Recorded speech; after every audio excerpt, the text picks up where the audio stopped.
on this episode, we'll be talking about some of the things. Borderlands 4. Our man Hans has played it. He's going to tell us what it's like on PC. We're going to touch upon EA being sold for $55 billion, but just touch upon it because it could go right down the rabbit hole, this one, and we don't really want to do that. The Xbox Ally price has been revealed, and it's a shocker. No surprise there. Yeah. More PS5 leaks and State of Play showcase from last week as well to touch upon. And lastly, no surprise again, NVIDIA's RTX 5000 series supercards are coming along. No surprise there. So, yeah, that's just a little look at what's coming up just now.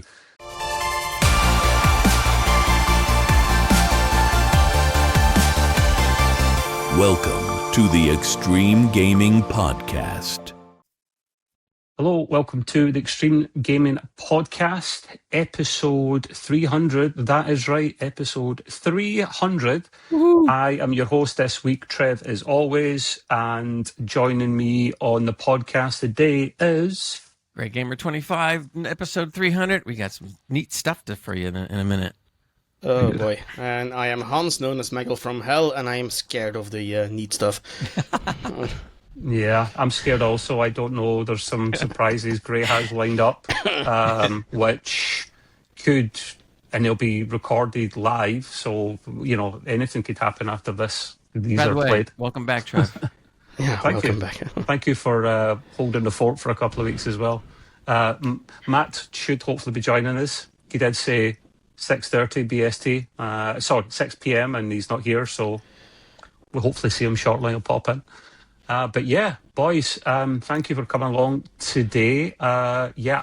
First of all, I didn't think we'd actually get to episode 300. I mean, a good while back. I could never see that far ahead. We have came a long way. You boys have been pretty much in it from almost the start, when it was the old name, Extreme PC UK.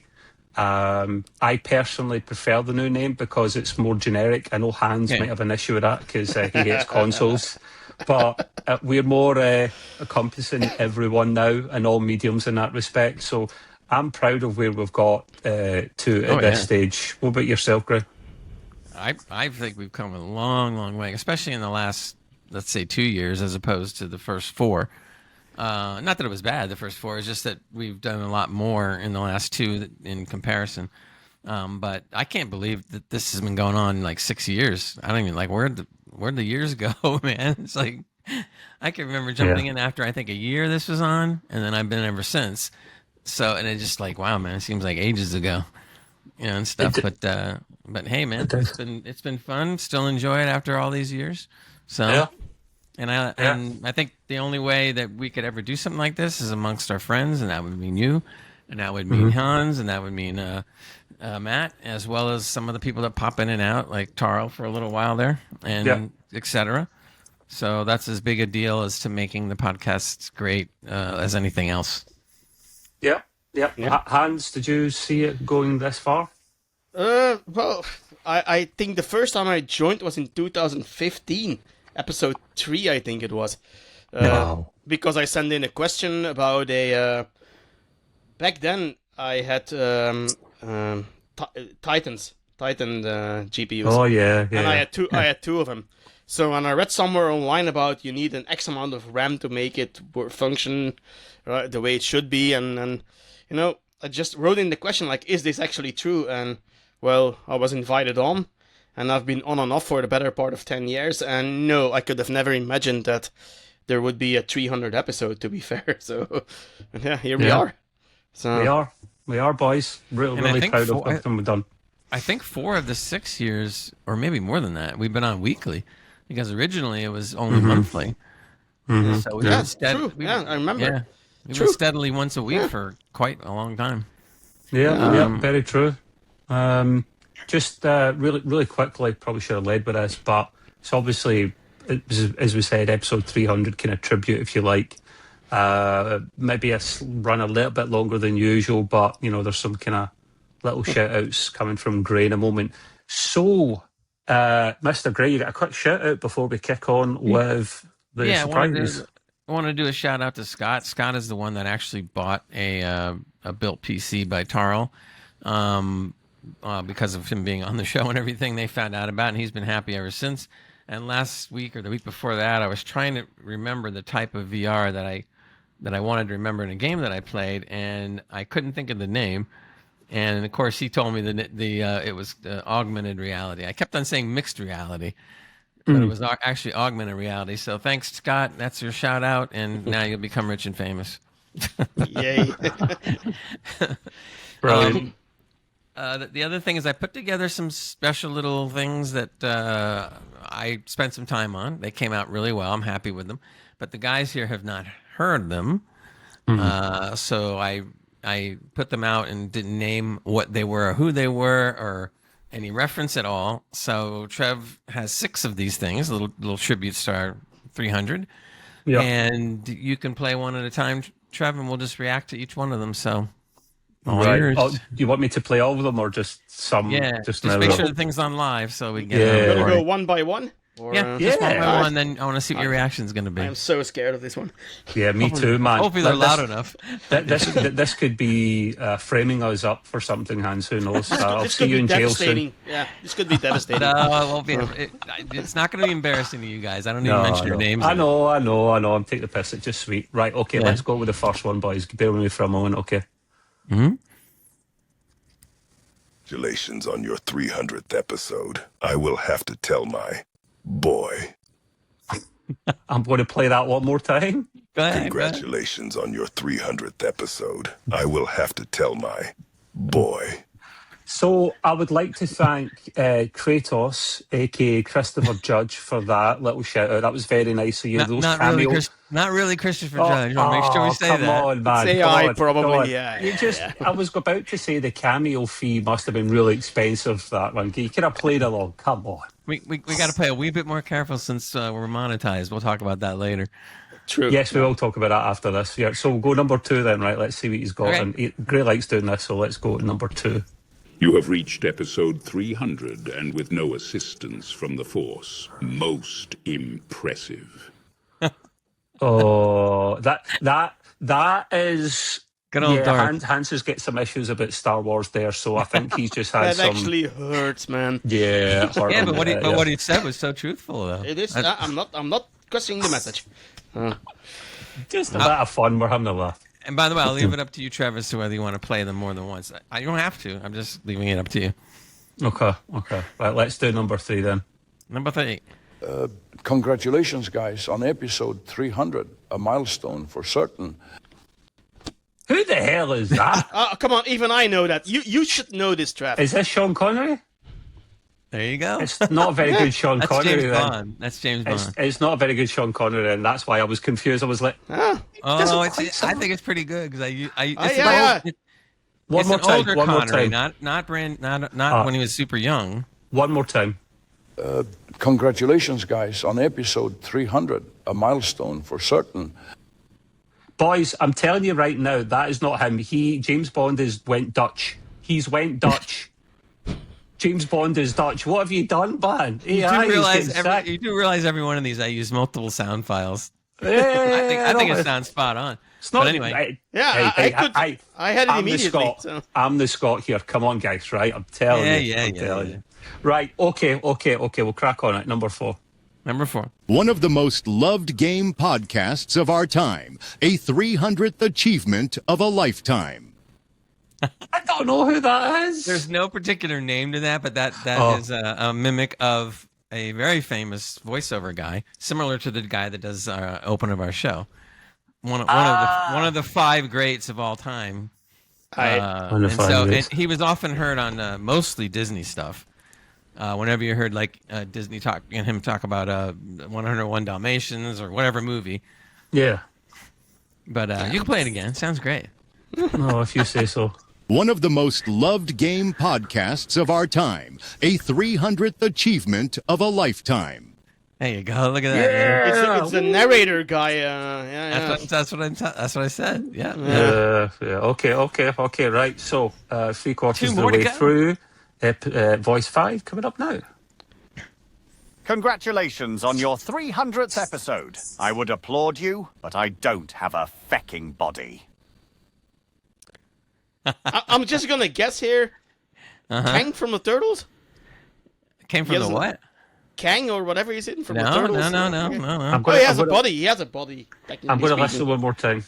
Congratulations on your 300th episode. I would applaud you, but I don't have a fecking body. No. Nope. Oh, come on, Trev. The clue isn't the last thing he said. I don't have a fecking body. Well, fecking is a word that Irish use instead of the F word. So I know, but I had to use that one because I had to get away with the... And monetize now. But who doesn't have a body? This is games now. Rimmer? No, no, that's a good guess, though. No, that's Stephen our Hawkins? buddy No. Mimir from God of War. Oh, right. Okay, so Mimir is played by a Scot, and it's actually a Scottish accent, not an English accent, so that's why I didn't get it. I would Mimir's have actually never Scot. guessed that. Right, well, that came completely, again, from clips of the... in the game itself. So it's the character's voice, not the person's voice per se. Ah, right. Okay, yeah. So if you go back and listen to Mimir and any of God of War, sounds exactly like him. It's great. Right, okay. Number Last one. 6, last but not least. Congrats on episode 300. That's almost as exciting as Half-Life 3. Actually, no, it's not. G-Man, baby! G-Man! Very good. Yay. Yes, those are very special. They all sent them in. They phoned me up and said that they were gonna do that, which is pretty good for a character that's not exactly real. They all called me. You can FAI call you. I would love it if they came out and just announced Half-Life 3 and let us play it before anyone else as a test, as a kind of congratulations on the 300. I mean, I can only dream. Boys. Anyway. I can still do that if you give me the peak character you want. I'll have it ready for next week. Oh, I'm sure you will, sir. You have too much fun with that. Listen, we need to touch on this for a moment. Hopefully, Mr. Matt joins us sometime soon. But if he can't, then he's got stuff on, like we all do sometimes. Well, if he does, that gives us a reason to play all of them again. Oh my God, we certainly will not. Matt will get a special audience of it after for sure. We wanted to touch on the monetization thing, so just really quickly, we found out literally, was it 2 days ago, Gray? I texted you? Yeah, I think it was. Was it yesterday? Yesterday. 2 days ago. Yesterday. Yeah, yesterday. We literally applied for YouTube partnership. First time it was denied. They do that. A human person looks at it and goes through it. But we worked on it extra hard, and it came through successful recently. Now, the reason that's important is we've never done this for pennies. We never will. We do it because we enjoy it. If we ever stopped enjoying it, then we wouldn't do it. We've always said that, boys, haven't we? Right. So we would stop. And I enjoy doing this, even though I've been going through some tough times recently. I like popping on and doing this, like a little distraction with you guys and talking about gaming and hardware. We all love those themes. So I'm very proud of getting that achievement, but it enables us to try and get some pocket money in to pay for the services we bring to you. Like we use Riverside, we use RSS.com, we use things that actually cost pennies, and we don't mind putting pennies into it because we genuinely love what we do and we want to make it as good as we can. However, it enables us to get a little bit of our revenue. It enables us to get memberships on the go, which will be launching soon. And I'll discuss that with Gray. It will just mean that there could be some perks in there for you. For example, off the top of my head, it could be the video pod. You could have 24 or 40-hour early access to that, for example. Your special, unique emotes. You could have things like getting followed in social media, priority comments, all these kind of things that are really, really important. And then if we do specials, which I would like to do, it could be specials are for just for members, or you get them 24 hours or 40 hours in advance. So just some of the things, they'll be priced very fairly and on the lower side because we're not about taking money off of people. It's a little bit of pocket money. So we would say to anyone, if you ever listen to us on YouTube Music, for the podcasting side or YouTube for the video side, always give it a like the video if you don't mind, and a subscribe, because that will help even more so going forwards. I couldn't have done it. We couldn't have done it without all you guys that listen and watch. We really appreciate you all coming in. On behalf of everyone in the team, thank you so much for helping us get to where we are at the moment. Gray, would you like to add anything on to that, mate? Yeah, you pretty much said it all. By the way, because of our push these last couple months or whatever, we also gained 408 new subscribers. Yeah, in a short time. Welcome. So that's nice. That's and good. some of these people have been joining the Discord too, because we usually don't get a flood of people joining the Discord. And all of a sudden, I'm seeing one after the other. So there's been like a good, half a dozen of those. So people are out there. Some people have been listening to the show for quite some time. Other ones that are new, welcome, and we hope to be on another 6 years, God willing, and so forth. So it's been fun. I enjoy it. I really look forward to it. I look forward, but it's not just the fact that it's a show or a game show or we cover hardware or anything like that. I mean, you could come on alone as a talking head and do that, but it's boring as crap. The whole idea is it being fun and doing it with your friends. If I couldn't do it with you guys, I wouldn't bother. Why? We have such good banter. We have such good, fun times with it. We have some really, drop dead laughter out of it and stuff. And that's it, man. And apparently people like it because things have mattered. So there you go. That's pretty much all I had to really say. Anything you want to chip in, Hans?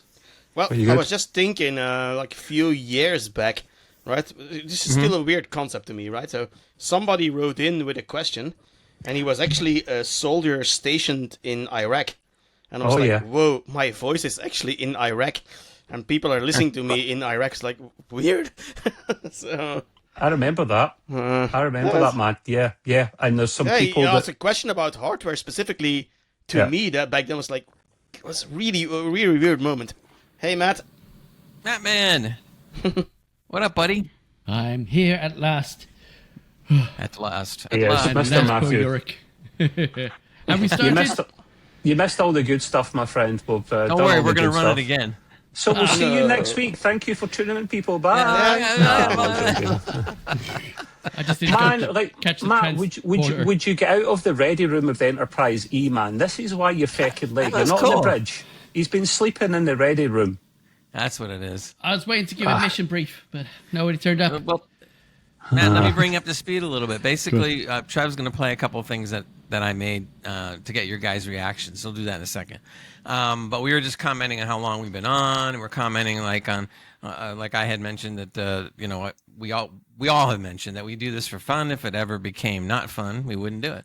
And I was saying that any talking head can go on and say some of the things that we do, but it's working with all you guys and us all being friends that makes it all worthwhile. And to be honest, I'm not trying to just brag about our show. Well, I guess I will a little, but I did look at the competition out there because that's something that, you should do. And there's a couple other shows, not many, but most of them, I'm sorry, man, they're boring. I mean, I'm not just, I really hate to make it sound like I'm being biased, even if I am a little bit, but they're just freaking boring, dude. Well, great. This is the thing that we do that's unique from other ones. So I won't name names because it's not fair to do so. But there are a couple out there that I've tuned in to watch, and it is gaming news, it's gaming opinions. It's informative, but it's dull because there's not as much banter in it. And don't get me wrong, we can be a bit silly and immature sometimes, and I'll never apologise for telling the odd knob joke or several because that's what we're about. We try not to take it too far, but we're a little bit silly and goofy. It's just mates talking about some things we're passionate about. We just happen to record ourselves doing it and try to make it a little bit professional at the same time. We've been working on that a lot to improve that with like various people in the industry to try and improve that, make it entertaining at the start, make it more Gray. Thank you to you for the editing you do on this. It's a phenomenal job. It looks great. I enjoy it. On that note, I am getting a new webcam and a new mic soon, and a better good. light. So I was going to say something to you because your webcam is only pumping out 720p. I have no idea what the problem there is. So Your mic's fine, mate. It's just Yeah, the your mic's webcam's not a bad bit at low. all. I mean, Yeah. it's up to you, but I mean, it's not bad. I mean, the camera you should get. We're all pretty much got the same camera now, so. yeah. So you can it's get on, that better. it's on the way very soon. But so. listen, before we get too deep, I want Yeah. to give Matt a chance to talk about what his feelings are and stuff like Yeah. that. So go ahead, Matty. What does the adventure mean to you, mate, from day one to now and etc.? Did you think we'd get this far? It is illogical to presume that I have feelings of such things. Right, Spock, get that thumb out your ass, man. Come on. Yeah, I think we've come a long way. We've had our ups and downs like anybody else, but you know we're strong. We've persevered. We're getting there. We're the dog's bollocks. We don't mind doorknob jokes. It's better than fork handles. So there you go. Oh, and also Fox. Yeah. And what's that Are you other talking bit? about the podcast or about your game that you mention every now and then? So Oh, the Yes. I like all the things that I learn on the show, like Bob's your uncle and He is? and Fanny's your whatever and Your aunt. Yeah. your aunt. I Finish tell your this to pack. people sometimes. They go, I've done it just as a slip of the tongue once in a while. When I'm talking to friends or something, I go, Bob's your uncle. And they're going like, what the hell did you just say? Oh, I had to explain it then. Yeah, absolutely. Oh, it's good to have jokes like that. Did you Go ever ahead, think Matt. we'd Go get? ahead, Matt, you were saying? Go Did ahead. you ever think we'd get this far? Yeah, I did. That's why I stuck around. Huh? Yeah. Oh, I Because, see. I you know, see. I like to see things grow. Get- Yeah. Matt, bring your microphone closer to you a little bit. he was there in the beginning also. no, so, no. Yeah, He loves to eat the mic. Yeah, that's what she he said. does. Like he's hungry, hasn't he? He's done it yet. I haven't had any there. I haven't had anything at all. I got this for you later. I've had a Matt, terrible Uber. Oh. Baby Bell. Baby bells. Yeah. Baby bell. Anyway, Yeah. sorry, Matt, we keep interrupting you. Go ahead. Anything else? That's all right. Yeah. What else? Yeah, I think we've done a really good job. We've handled what we could. Should I do my little note that I said I was going to do? Yeah. I say it's a little Sure. note. It's not a little note at all. Yeah, go for it, mate. Please Massive. do. It's about 17 pages long. What? Oh, is that all? No. I'm getting Better something. not be. Well, we can't afford hands past the 2 hour mark, mate. You kidding That's me? true. He's in euros, man. They're expensive. He needs a bit of overtime Yeah, hey, to buy that I new put in camera. my contract details yesterday, so there's Yeah. No overtime. Absolutely. Straight to penalties. yeah, Yeah. and dental plan. Oh, we definitely did that. And I plan. So I can get my money back for these bloody glasses. I've got new glasses. I might be able to read things today. At least he's looking more like me now. See, I'm not the only one wearing glasses now. Trev, Yeah, we are yeah. the only two sexy young hunks left here. So Yeah, we're Yeah, sexy old that's folks. that. Yeah. Don't stretch it too far now. These old Yeah, men. that's what she said. Go ahead, Matt. We'll shut up and let you. All right, cool. So a little note for people like ourselves and others that suffer with mental health. You guys matter. You're not alone. I'd like to thank you all for tuning in to this wonderful show that we have with us 4 amazing people, including Tal, who comes on now and then. So yeah, let's just talk a little bit about mental health, depression, anxiety, the darkest thoughts that it brings to us, and what sometimes whispers to ourselves in our ears. Mental health struggles are not a sign of weakness. They're a part of being human. If you're listening right now and feeling overwhelmed, please know this, you're not alone. And you are You're not. our hero for simply just showing up. So on my own personal bit, you know, I've walked through the valley of despair more times than I can really want to count. I don't want to count them at all. Some days even getting out of bed felt impossible. Anxiety would tighten up my chest until I couldn't breathe. Depression convinced me that I had nothing left to give. And on more than one occasion, you know, thoughts of ending it all felt like the only escape. You know, sometimes I even tried those escapes, but they didn't work for me. But I'm still here, as you can see, so yeah, totally failed. I'm still fighting on, as the rest of us are, and the fight is worth every ounce of strength that you can muster, so just remember that. I know there's a lot of dads out there that feel cut off from their kids as well, locked in silent battle with guilt, loneliness, the fear that they're failing in their families. I see you, I hear you, I feel your pain. You're not the only ones there. Being separated from kids can shatter so much, not just your world, but the future and the past as well. Every moment can echo that chamber of regret from any side, to be honest. Heroes need a lifeline. You deserve the support just as much as anyone else. You love your children, and the love that you give them is real, and you're valued, even though you don't feel like it. And your kids need you. Your family needs you. Yeah. We also need help. We also need people. We need friends, mentors, a stranger. I think we've all been in that line. Just to remind us that, life can get better. It's not a destination that we're just there. It's a long journey. And it's okay to reach out. It's okay to say, I'm not okay. I say it plenty of times. Speaking up is probably the bravest thing that you could ever do. So, on top of that, for people here in the UK, there's some trusted resources that I've even gone through myself. There's the Hub of Hope from the UK, largest mental health support. You can go to hubofhope.co.uk for that. We all know the Samaritans. God knows we probably pester them more times than anything else, or somebody else does on our behalf. There's Papyrus Hope Line for those who are under 35. You can phone them on 0800 068 4141. You can text 88 24/7 or email pat@papyrus uk.org. Sorry there. There's also campaign against living miserably. Calm. Men's helpline is 0800 58 58 58. And they're open from 5 p.m. to midnight every day. So there is hope in that evening time where most people say 9 to 5. We're not a 9 to 5 kind of people. So there you go. You got that. You also got Anxiety Help, Anxiety UK. Helpline 03 444 775 774. They've got a text service as well. Go to anxietyuk.org.uk. Save those numbers and help them. Call them whenever you need them. Message us even.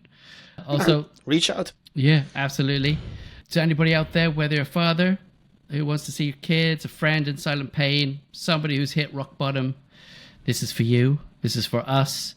You matter. Your story is not over. Reach out. Hold on. Help is real. And so is hope. Thank you very much. And there we go. Thank you. That was beautiful, man. Honestly, yeah, it was. That was beautiful. Listen, the reason it's really relevant to us is we are all either going through or have went through mental depression in the past. I know that about all of you. I am currently going through it at the moment where a family member of the boys pretty much know what's going on with that, hence why I've been absent for a couple of weeks. But I like jumping onto this as a nice distraction. I would like to do more gaming as well, but these things that happen to me kind of take me away from that. It is really relevant more so to guys these days, and I'm one of these people that does actually do something about it and speak to people.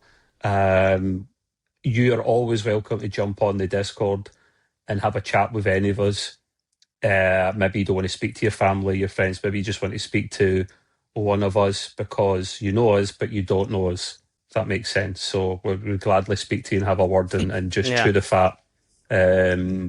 So yeah, I mean, if you boys, hands are great, want to chip into that, please do. But it's relevant for gamers, the young guys. It is true because back in 2013, right, this is my own small story, so to speak, I became a single father, and there's not a lot of single fathers out there. I know, Matt, it's completely the opposite from what you are saying, but when you become from what you are experiencing, sorry.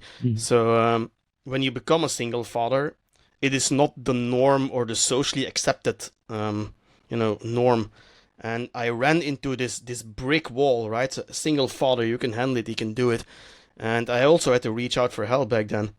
And there's a lot of wonderful organizations that helped me get my life in order and to be able to, raise my daughter the way I wanted to do it. Everything is fine now, but to get that started, becoming a single father from, one day to another, like I went to sleep on Wednesday and Thursday morning I was a single father, which is pretty bad. And, you need to reach out for help. Then there's nothing to be ashamed of, and that's all I can say about it. I mean, I know Gray also. I mean, me and Gray, we have suffered some terrible losses like not that long ago, and those things eat at you at some point. And at some point, you have to say, "Look, I can't do this alone anymore," and you have to reach out at some point. So. Yeah, you do. Yeah. You do. You know, almost Definitely. perfect hands. She's a Cologne fan, not quite a Dortmund fan. You got 99% of the way there, man. But you can let that slide, I guess. Yeah, they're friends. The fans are friends, so I'll let it slide. So. Yeah, cool. Great. Anything you want to add on before we jump on with the rest of the show? We're all in the same boat in one form or another, all four of us. And if you think that seems strange statistically, it's not really. I mean, there's so many people out there that could use the help that don't do anything. And if you were to include them in the statistics, you'd be shocked. As Hans said, we've been through stuff. I lost my wife 2 years ago, missed her greatly all the time, every minute, every second of the day. On top of this, with the anxiety stuff, my particular issue, not so much depression, but anxiety was high anxiety. I mean, bad. But what I think people need to realize is don't be afraid to seek help, whether it's a mental health specialist, a psychologist, whatever. Please don't look at that stigma as to like, well, if I go see a psychiatrist, I must be crazy. I said, it's not like that. It's so different. And even though I tuned into a psychologist, very late, I'm glad I did. So I'm not going to, I could have kicked myself that I didn't do it sooner, but it is what it is. But when I did hook up, it was amazing because when I started talking to the person being a sounding wall that's not family, I could just start seeing and hearing all these things that I've been going through, never realizing it until she started bringing this out of me, and I'm going like, holy crap. And I'm going to go like, geez. It is an eye-opener, isn't it, at some point? Oh, big eye-opener, man. You're like, oh, man. And then you feel like an idiot because you're sitting there going like, oh. I had the same thing. I was like, why didn't I do this like a year ago? Yeah, exactly. You're like, or more than that even. So, and what Trev is saying is if you ever want to talk to any of us, in fact, one good example, I won't give the person's name, but he was having some issues, and I reached out on a DM, so it was a private connection. You don't have to talk about it publicly in the Discord. You can send us a DM, and I spent some time talking with him and stuff, and he appreciated it and felt better. So, hey, what little bit I did, was helped and stuff like that. Aside from the fact that all of us are always jumping in on each other whenever we all need help. That's a norm for all of us. So And everyone deals with it in a different way. So, like for a lot of us coming to listen or watch the podcast or coming onto the Discord to join us, to say hello, to join for a gaming session helps a lot of people. I know Matt takes something from that a lot with your issues, mate, that you go and game is a bit of an escape for you and it helps your mental state somewhat, So respect, man. So come and hit us up anytime. And with that, shameless plug, but it does tie in perfectly to how you can find us, basically. If you go to our Discord, we have our own Discords, discord.gg/Extreme Gaming Podcast, or just search for that on the Googles. You can also send us an email as well if you want, info@extremegamingpodcast.com. It could be, I want to talk to you about mental health issues. I would like to ask a question on the podcast about gaming, about hardware. We're all passionate about the gaming and the hardware aspect of it. That's where we're a little bit different from other podcast boys. We will talk about gaming across the platform, including consoles, including mobile, but we're first and foremost PC gamers all at heart. So we love the hardware element. We will talk about the hardware element just as much as the gaming element, which not a lot of people do, if anyone, actually. So, yeah. We also go off on a lot of tangents that are usually pretty cool. We should have been called Tangent Podcast. We really should have. I always like to shout out Gray's Extreme Gaming Podcast, quick breaks and shorts. The shorts are just YouTube shorts. The quick breaks are basically bite-size podcasts. So our podcast is normally 2 hours every week, which is too much for some people. I get it. Some people like that. We won't ever probably change that. But Gray will take some of the main subjects and topics and break them down into mini pods and stick them out for content. So if you prefer to do it that way, fair enough. He puts a lot of effort into those ones especially, so keep your eyes out for them. on the YouTubes. Right, boys, sorry if that's been a long one at the start there, guys, but it's the 300th. We wanted to bring up mental health as well. And yeah, it's a good movie, that, by the way. No, I'm not going to do it. No. Sparta! I'm not doing it.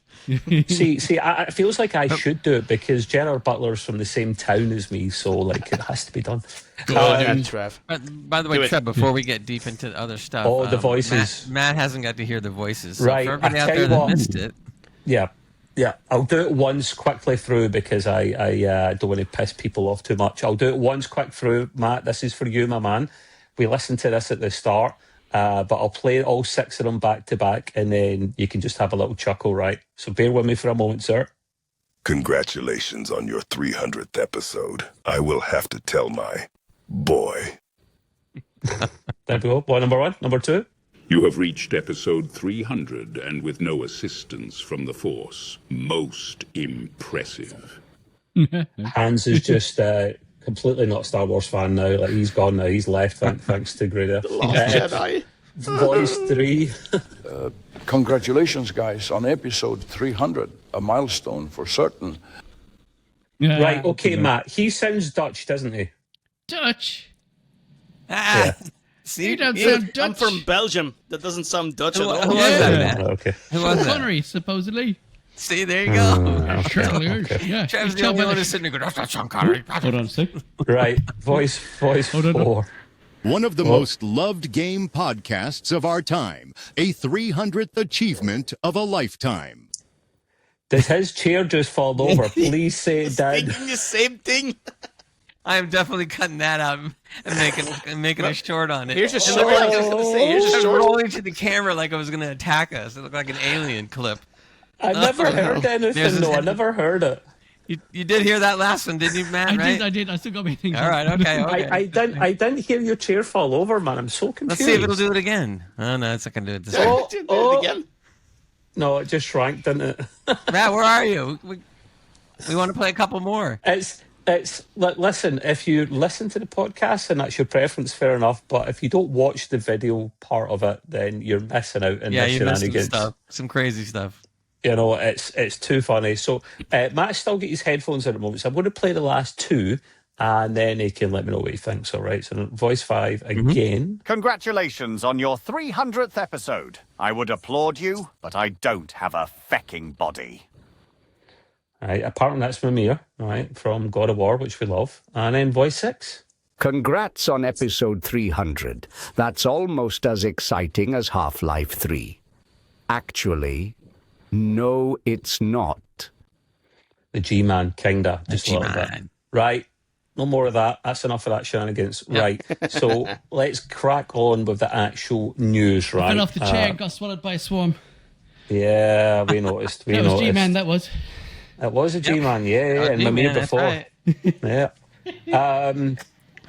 Right, so what I'm going to do now is just actually move on with kind of the main content because we have waffled for too long. It's all been relevant, but, you know, at the same time, we want to actually talk about some gaming. Hugh, stop it. Gray brought this to my attention before, but it's more relevant for the controller that's coming out. So often there are revisions of games consoles that comes out, boys, that as we know. Usually when they come out, they go down in price. Unfortunately, things are going up in price or staying the same. It's the first generation this has happened. There will be a new PS5 Pro model coming out. Nothing to write home about. It's basically, it's a bit lighter, 3% less power draw. They're trying to save in materials and they'll keep it at the same price. They won't reduce it. This happens all the time.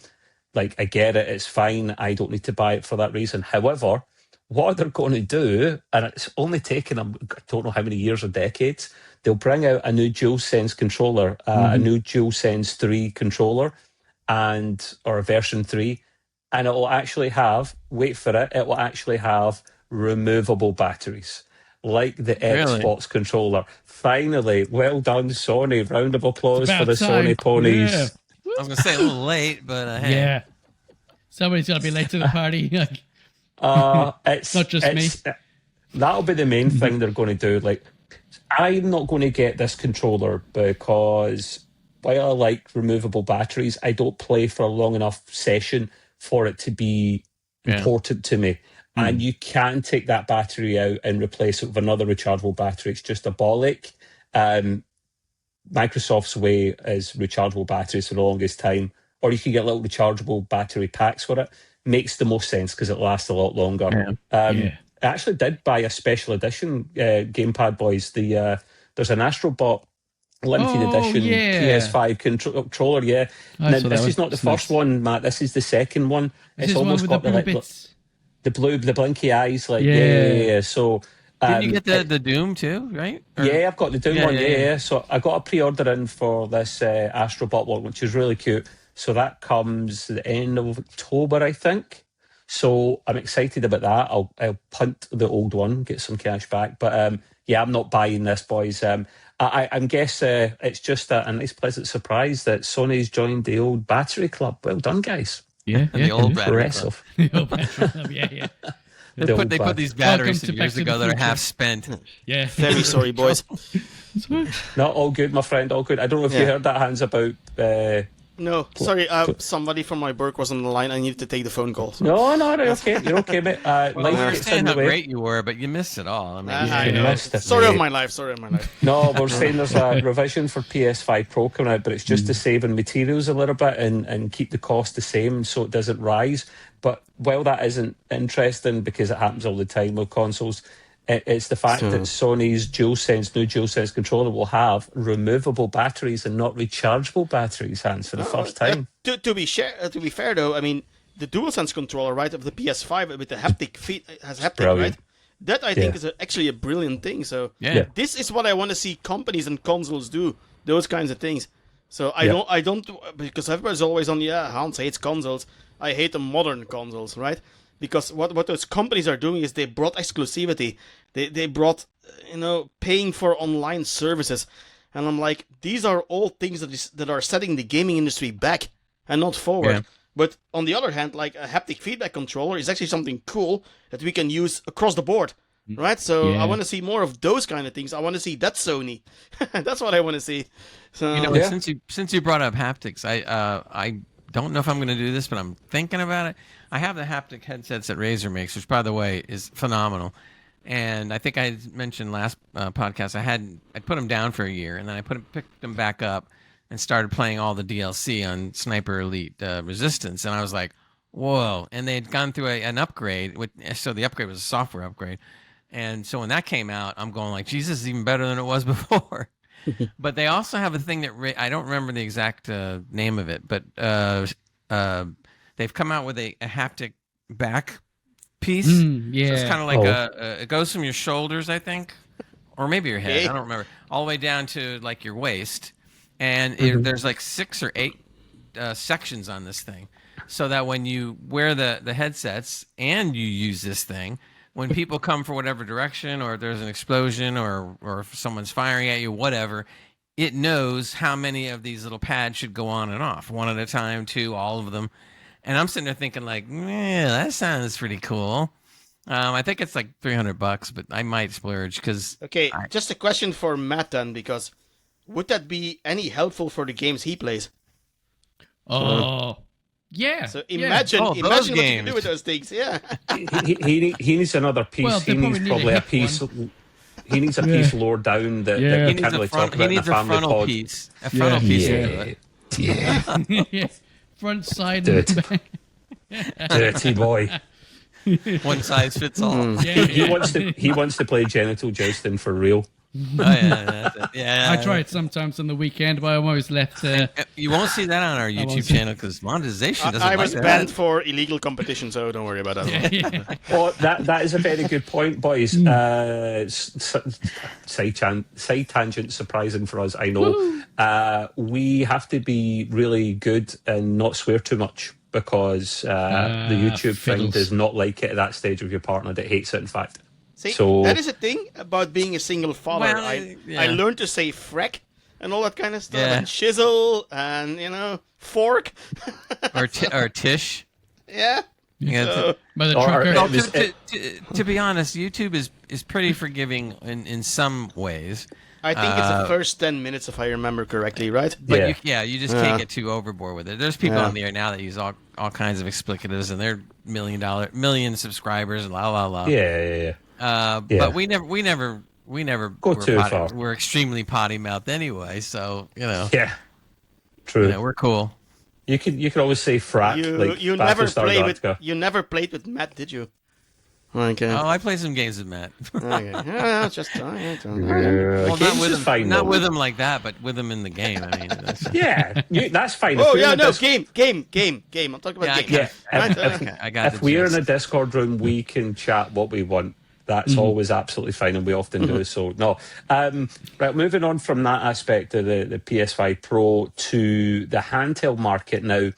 None of us, well, I don't know, maybe you do a little bit, Matt, play this because you've got a little kid, but it's the portable consoles, the handheld Windows machines, the Switch 2s of this world.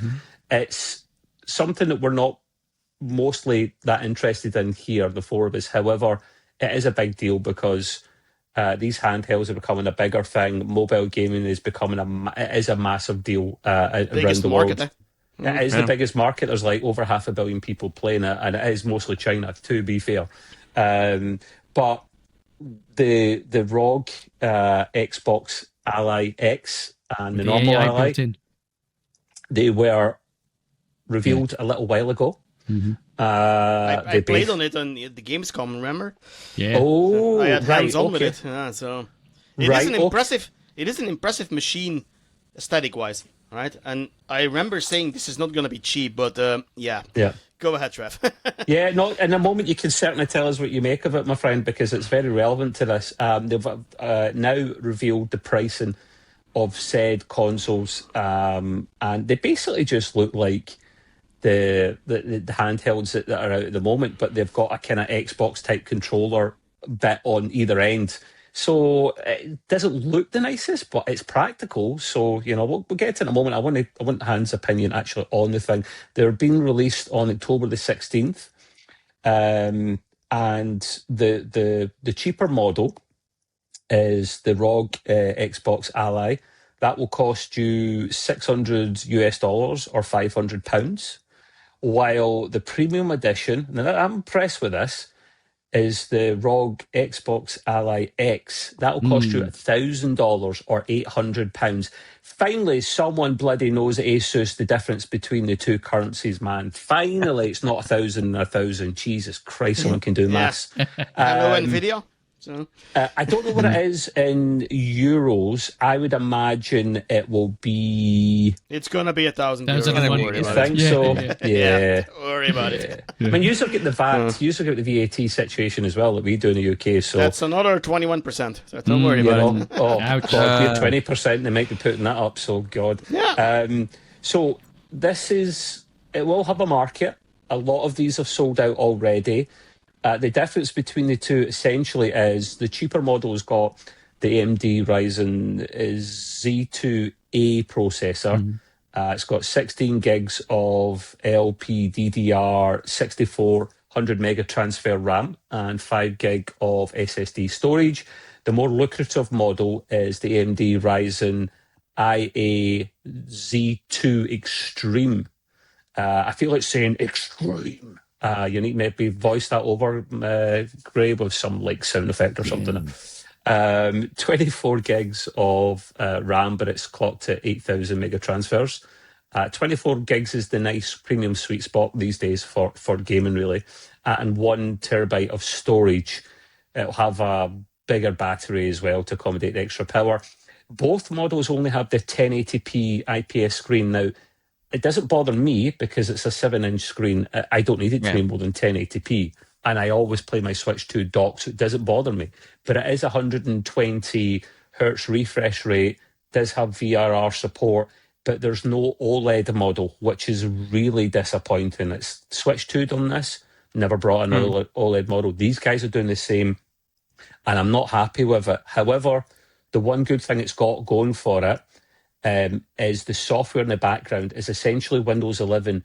But what happened was the Microsoft said to the Xbox team, here is Windows 11. please go and customize it purely for gaming first and foremost. So instead of having in the background the desktop running, using up resources that doesn't need to be, it's literally stripped that out. And it's just purely, it is running Windows 11, but it's a customized gaming version of it. This will be released, I believe, guys, for multiple platforms. So I think Linus at Tech Tips there was running it on a different machine. I don't know if it was leaked or early access, but he was playing with it on another machine, and he said he was surprised at how good it actually was. So this is great news because you could play all the stores on it, all the different stores. This is the way mobile gaming should be, boys.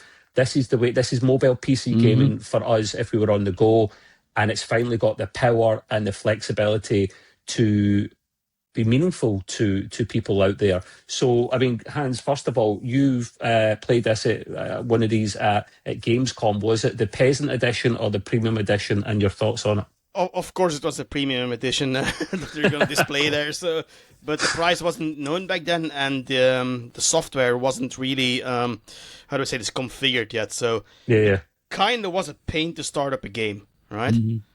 So, but there was actually somebody that came to you and said, "Look, I need to do this and this, but this is not the final version." So, I'm a bit of two minds on this one. On the first hand, I'm like, okay, finally we are getting a Windows gaming version, because I gotta be honest, I always said that the second that Nvidia brings out official driver for the SteamOS, I'm out. Right? Bye Windows, right? Yeah.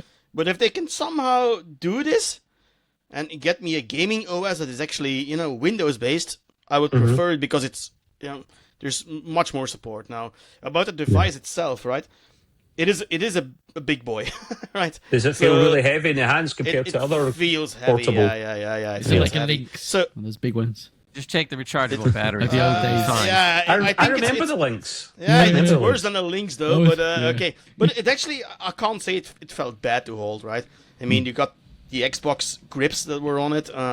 The game that I played, I don't know, what was it? Tell us about the Xbox controller parts on it. I know it looks ugly, but does it make sense? Does it feel ergonomic in the hands? It's the same as an Xbox controller, right? Right, okay. It literally feels like you're holding an Xbox controller, so that's all positive, I think. So I can't really say anything negative about the device itself. Now, the price, this is where I got a huge problem, because I'm sorry, there are better handhelds out there, right, for less price than this, right? And especially if Steam, they're gonna make a Steam Deck 2. We all know that's coming at some point. Oh yeah. And this may set a precedent, right? If Steam says, "Well, look, this sells for 1,000. Now we can do that too." And I am sorry, at €1,000, just get a PC or a laptop at that point. Yes. I mean, get a 5090. Yeah, not that, right? Yeah. But or just a bloody gaming laptop. Yeah. In my opinion, this pricing kind of beats the purpose of handheld, because there is no way you're gonna play 1080p 120 FPS on the peasant model. That ain't happening. Yeah. So I mean, I'm of two minds. I mean, I think it's an impressive piece of technology, Yeah. but the pricing kind of ruins it for me, and I wouldn't advise anyone buying it at that price. I mean, it doesn't make any sense to buy it, but it's sold out, so who am I? So. Yeah, you can get gaming laptops at the kind of entry level that are not much more expensive than that, maybe around about that price. And it makes more sense if you're the person that's on the go a lot, right? I get it. Like maybe you work on an oil rig offshore, right? You're away for days or a couple of weeks. Yeah, like take a laptop with you, man, because it'll make more sense. If you're on public transport all the time, I can see it then possibly being an idea. But I'd still get a Switch 2 instead. Like, of course, I mean, better battery life. The battery life, I have no idea how that would be in this. They didn't mention it, of course, but I'm just saying that at €1,000 or pounds or dollars or whatever, right? I mean, are we still talking about mobile gaming? Am I in the wrong here when I say that this doesn't make any economic sense? No, it doesn't. It doesn't. I mean, it's too much. Supposedly they've done the research, and that's why they're coming out with it to make some money. But it's sold out. It's sold out. Yeah, but suppose now that other companies, they will see this, right? Yeah. They will see like, oh, Microsoft is selling these for 1,000, right? What is Nintendo gonna do with an updated Switch in a few years? Oh, what? They're gonna charge you a lot more for a Switch? They'll bring out an OLED model. They're doing that on purpose. Yeah, that's another thing though. The OLED, not having an OLED screen doesn't really bother me, but for the price, it should have been at least an OLED screen. yeah. So at least. But, 100%, man. 100%. I have seen handhelds more than that. I can't remember the name of it. It's one of these third-party companies, like the Amberdick or something like that. Didn't Razer have one a few years back? I'm not Razer, sure. but I'm thinking these guys I'm thinking of are a bit more bespoke, and the name's not as well known. But they had it was like the Win 3DO or something like that. It was more than $2,000 for the top model, and it even had an external battery. That I almost feel like it was the mobile phone from the 80s where you're carrying a bit of battery pack for this I was phone. going to say that, an external battery. You know, You literally have a high-end laptop for that kind of money. Yeah, it's not. But You you used to have one. I'm sorry. So Yeah, they're- you can go higher. yeah, they're up to $5,000 here now for a 5090 laptop. So just saying, but that's besides the point. I think they should make an external battery the size of a car battery and the same weight too. Yeah, put some wheels on it. It's great. Oh my god! Don't give those companies any ideas, please. I mean, Yeah, don't give them any ideas, we're in man. the Twilight Tesla. Zone already when it comes to those things. So Yeah. The last thing to quickly mention about these handhelds is we have the Steam Deck Verified program, which means it will work that game for the Steam True. Deck. Microsoft have their own version called the Handheld Compatibility Program. It doesn't quite roll off the tongue, the Yeah, it same doesn't, Microsoft, but it does mean that if you see the tech, it will definitely work. Because I kind of hope those are compatible. well, Like, mate, they should be 99.9% compatible. Is running on bloody Windows essentially. So why would it not work?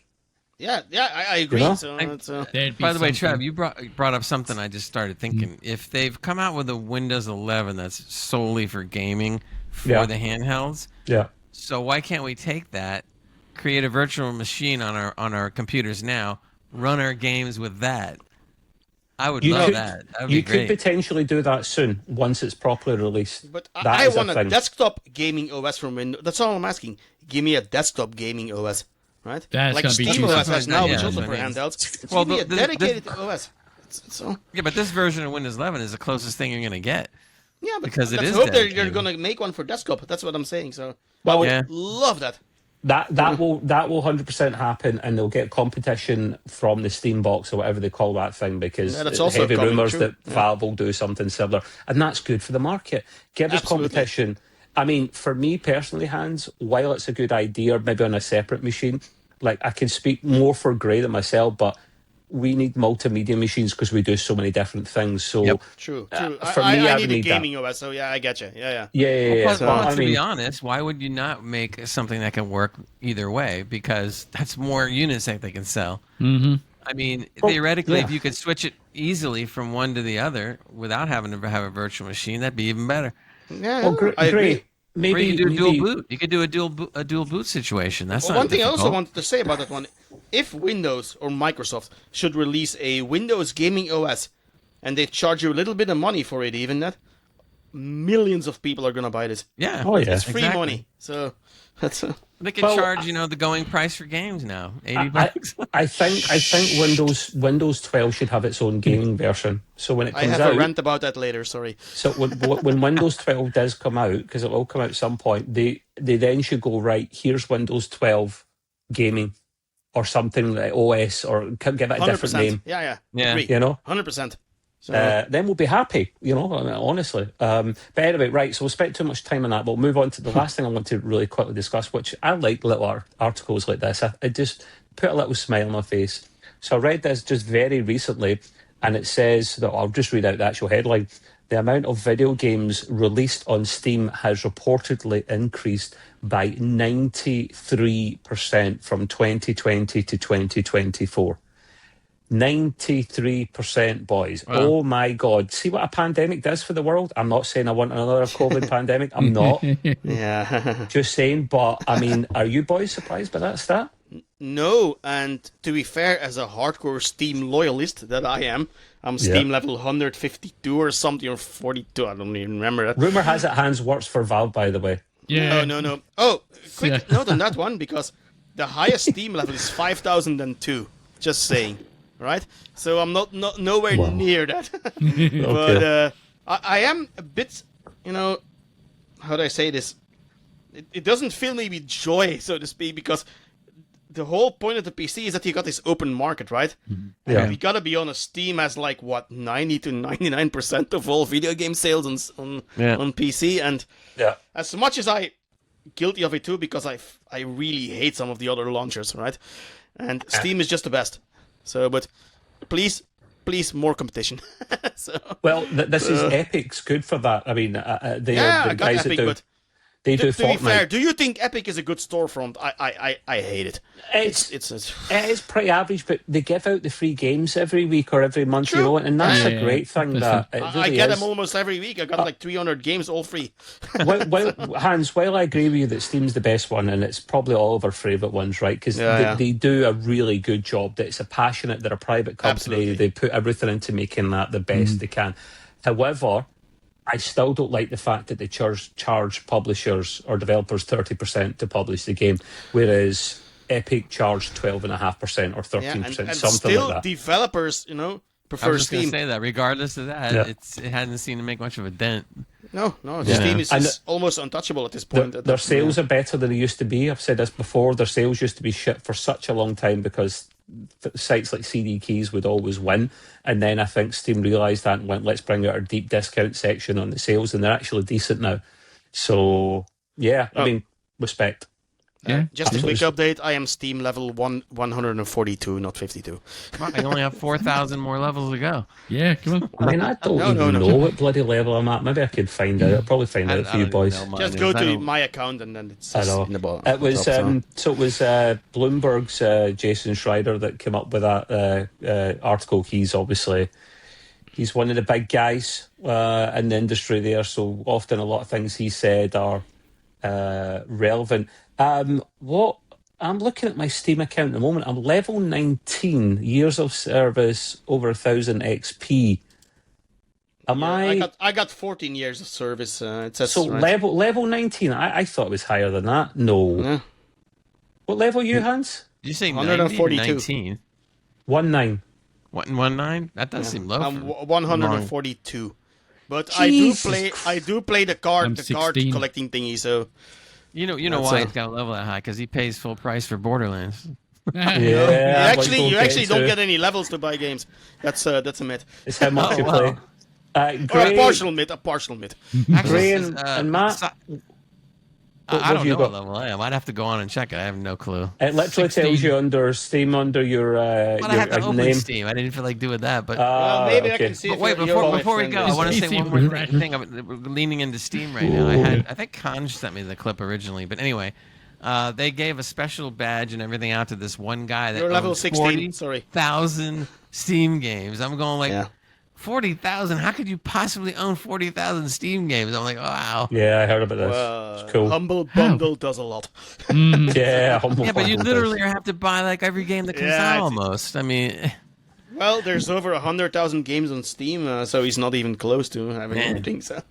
But yeah, it's an insane feat, to be fair. So. by the way, if it's 40,000 games, I want to know how many games he hasn't played. Yeah. My average completion rate is 15%, and I own 650 games. See this boy that's got as many games as he does. Do you think he ever once says, I don't think I've got much to play. I'm bored. I'm waiting for the next big thing, because we know I get pissed off with that. 100%. I hate people that say that. Yeah. I got the same problem, Trev. I'm sorry. Oh my God, Hans! Why do you think I bought Borderlands 4? Listen. Steam is the best one, and respect they earn their place. I'm level 19. The two other boys are 16 from what I hear. So I think we're more normal. Hans is just. Yeah, you can tell he's getting it easy over there. Anywho, Matt has 38,000 games, right, Matt? Yeah. and some. I've only played 29. Anyway, so moving on from that, we were touching on Borderlands 4, which I believe rumour has it Hans has played and got him at least 100 Steam levels on its own with the purchase. So, Mr. Hans, tell us about Borderlands 4 and how shit it is on PC. Well, I let's start with the beginning, right? I didn't buy it on Steam, so I didn't buy it off Steam. So I bought this on God knows what website, I don't even remember at the moment.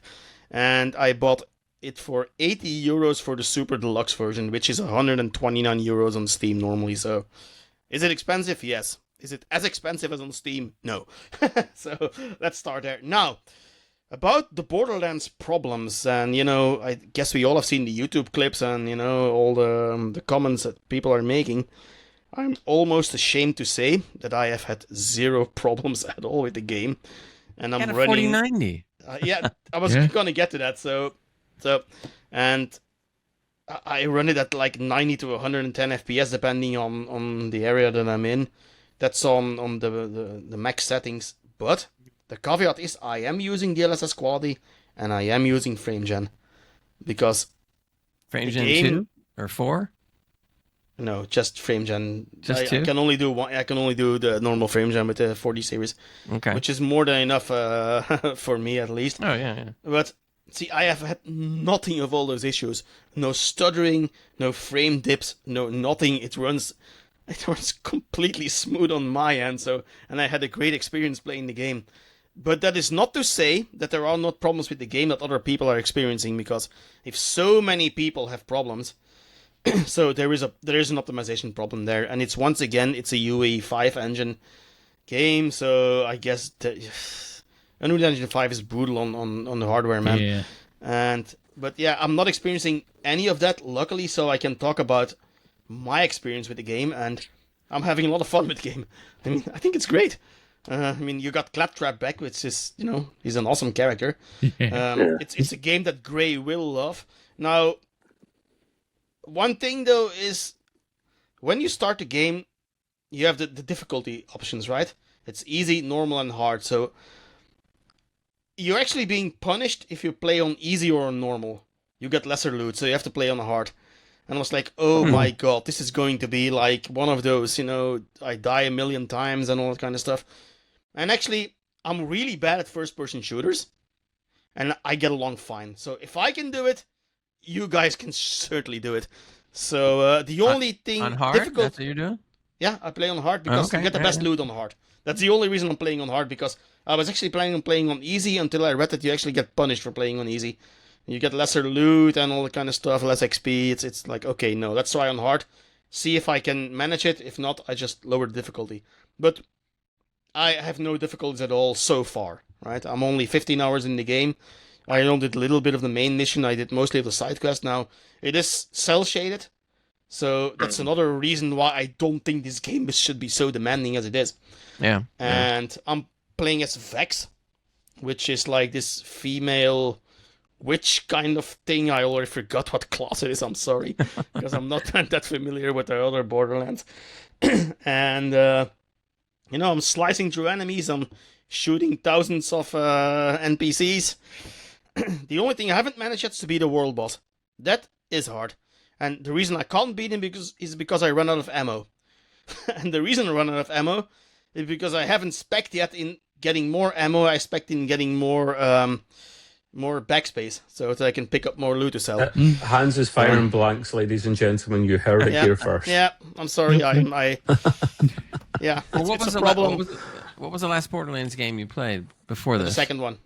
I never played the Which third a one. lot of people say is the best one. You jumped from 2 to 4? Really? Yeah, I haven't played the third one because Oofed. I just never got around to it. That's all. I played the second and the third. I didn't play a lot of the little in-between DLC thingies or whatever they call them. I mean, two was great. I had a lot of fun with 3. I mean, I understand maybe it wasn't quite as good as 2, but I don't know. I had fun. Yeah, so the same with 4. I think 4 is a really great game. So despite Is there some of the same humor in it too? Like all the it's cranked up to the max now. Oh yes. There's some very, how do I say this, meta and cringy humor, but on purpose. And maybe for Trav, there's a lot of dirty jokes in there. Oh, I'm definitely playing it now, man. 100%. Yes. Not sure if I should say this because we're on YouTube, but at some point you need to locate a key card. It's a side mission, right? Mm-hmm. And the key card is the console to put in the key card is hidden. And at some Right. point, you just stumble on it by accident, and the character goes, "Son of a dick! It was here." So, and that's all kind of completely random. So I was like, "Oh, okay."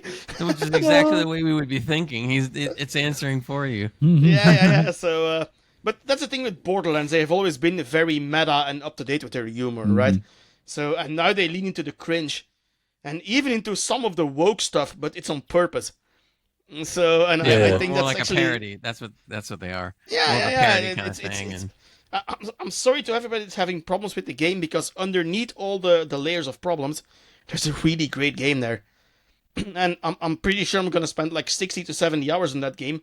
Unlike another game that I bought last week, which I'll talk about shortly, which I'm very, very pissed off about. So I really hope you guys can get Borderlands some point for a great price, and I can't wait to get in this with you. So I really want to play this in multiplayer and take down some goddamn world bosses without firing blanks. Was the last one on Xbox Game Pass?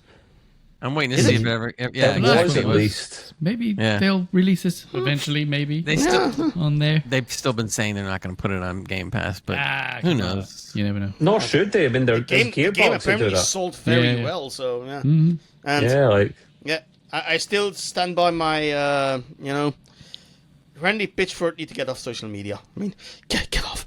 Yeah. yeah, Gearbox CEO, so. that's the CEO of of Gearbox, so that they were a He bit. crashed out hard on social media. The rumor has it that he even went on the Steam forums and got into a fight with a few people there. And I can't CEO confirm that. So Jump in both feet. Why not? Boys, CEOs have no place in social media No, like that. no. No Yeah. way. They haven't got the Stupid. grip for it. No. he's the one that forgot, like, I think it was a USB stick with company secrets and Japanese porn on it in an internet cafe. So this is the same Randy Pitchford. I am never returning that USB stick to him. He's not getting it back. Okay, No, blackmail him. Good So stuff in that. There was some stuff on there. I was like, oh my god, wow! And he's the one lecturing other people about it's a premium experience. You need to buy a better PC. It's like, dude, shut up. Right? It's cell shady. Things Behave better. yourself. I Yeah, heard a lot of those programs on that stick were by Hideo Kojima. I mean, I don't know for sure, but could be. But yeah, no. So you're enjoying the game then? That's the main Yeah. thing. It is enjoyable yeah. for you, yeah. And It no is, technical issues. At all, zero, no crashes, no hiccups, no nothing. And I said it before, I'm almost ashamed to say it, but for me it runs flawlessly. But I have to stress again, like Grace said earlier, it's a high-end system. I used all the tools available to me, like DLSS and FrameGen and all that kind of stuff. So yeah. If you don't have access to those tools, then you're gonna have a bad time, I'm afraid. So yeah, it is what it is. So. This is the thing. I heard it was problematic on the PS5 Pro, but it does have machine learning in it. So that is obviously not being enabled or configured well enough, because it's got, as the boys like to have a chuckle about, pisser on it, PSSR, which will be changed to FSR 4.0 next year probably. But it should be doing way better. It is a pro console, but so the problem apparently on the PS5 is that it has problems with the shader cache. I mean, it gets up to like apparently 200 gigabytes at some point of shader cache. A lot. And that's crazy. yeah. So the PS5 Pro, even, they just literally can't handle this. Right? There is no fix, I think, for this. I'm sorry to say, for everybody that bought it on PlayStation, there's not going to be a real fix to this problem, and it's not the fault of PlayStation or Sony, it's the fault of Gearbox for not optimizing the game properly for consoles. Right. Yep. Because I do think, I mean, I don't want to sound degrading, but you have to start from the lowest common denominator, which in this case is the consoles, right? And have to build up from there.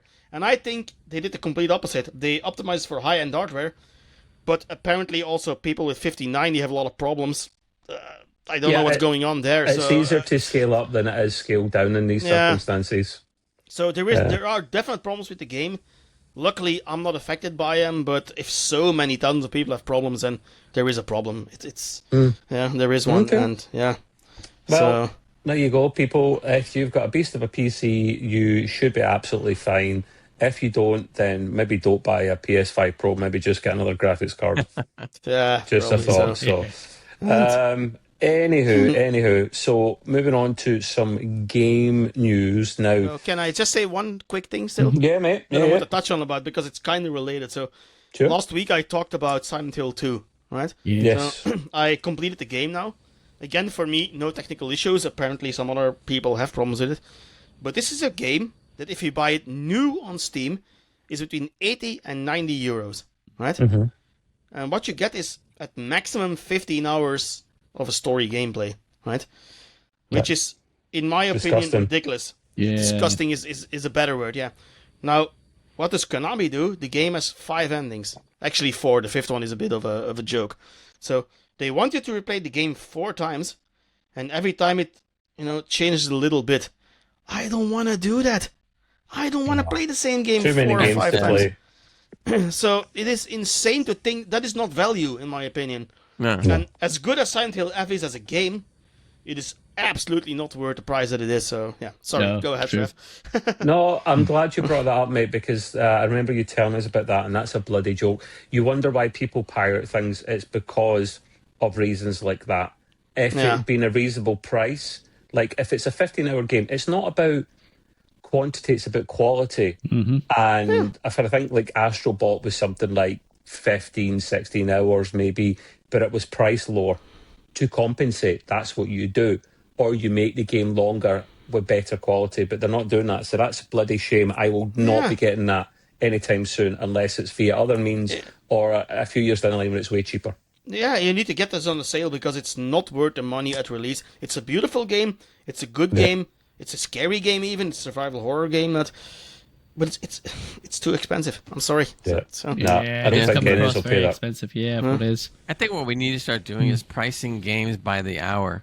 So in other words, Yeah, pay as you if go. you paid $80, it comes in at like, whatever, $10 an hour. yeah, but Konami has you covered because you need to play the game 4 times to get the real ending. It's like, oh no, I'm not doing that. No way. It's Yeah, not I would happening. have well, lost if it's- interest.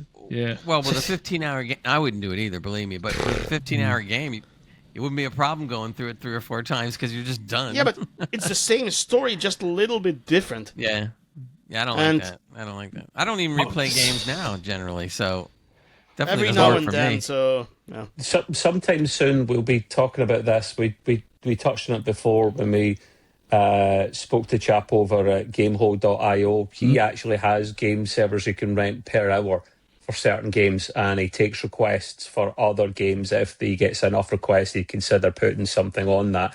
And that's a unique idea of actually doing it per hour for you and your mates rather than buying like loads of copies of things. So we will be coming back to that though. But just give you a heads up on that. Right, so I found this interesting, although only a couple of interesting things came out of it, and that was the PlayStation State of Play showcase.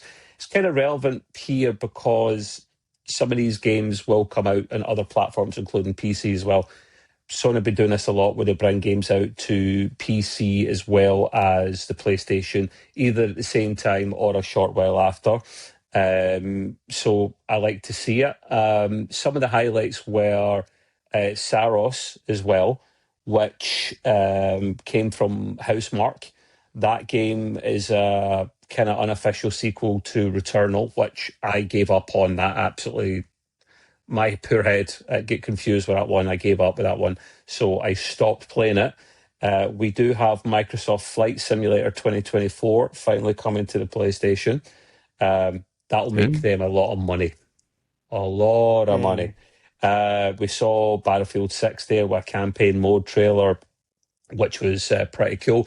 One blast from the past that's getting remastered, gents, is Deus Ex. I think that's how you pronounce it. Is Deus getting a Ex. remaster. Yeah, Deus Ex, yeah. Yeah, that was a classic back in the day. It's getting a remaster. It looks way better. It's not just an upscale, it is a proper remaster of the game. Halloween, the game is coming out next year for Halloween. They're giving you a heads up, and this is just one of these other scary games so you've got to try and run out and escape, but it's got an official Halloween title and theme. Not for me. We've tried games like that before. Not for Friday me. the 13th, I think, was one. Yeah, mate, it Different just lighting. put a different label Same on shit. it, you know. Yeah.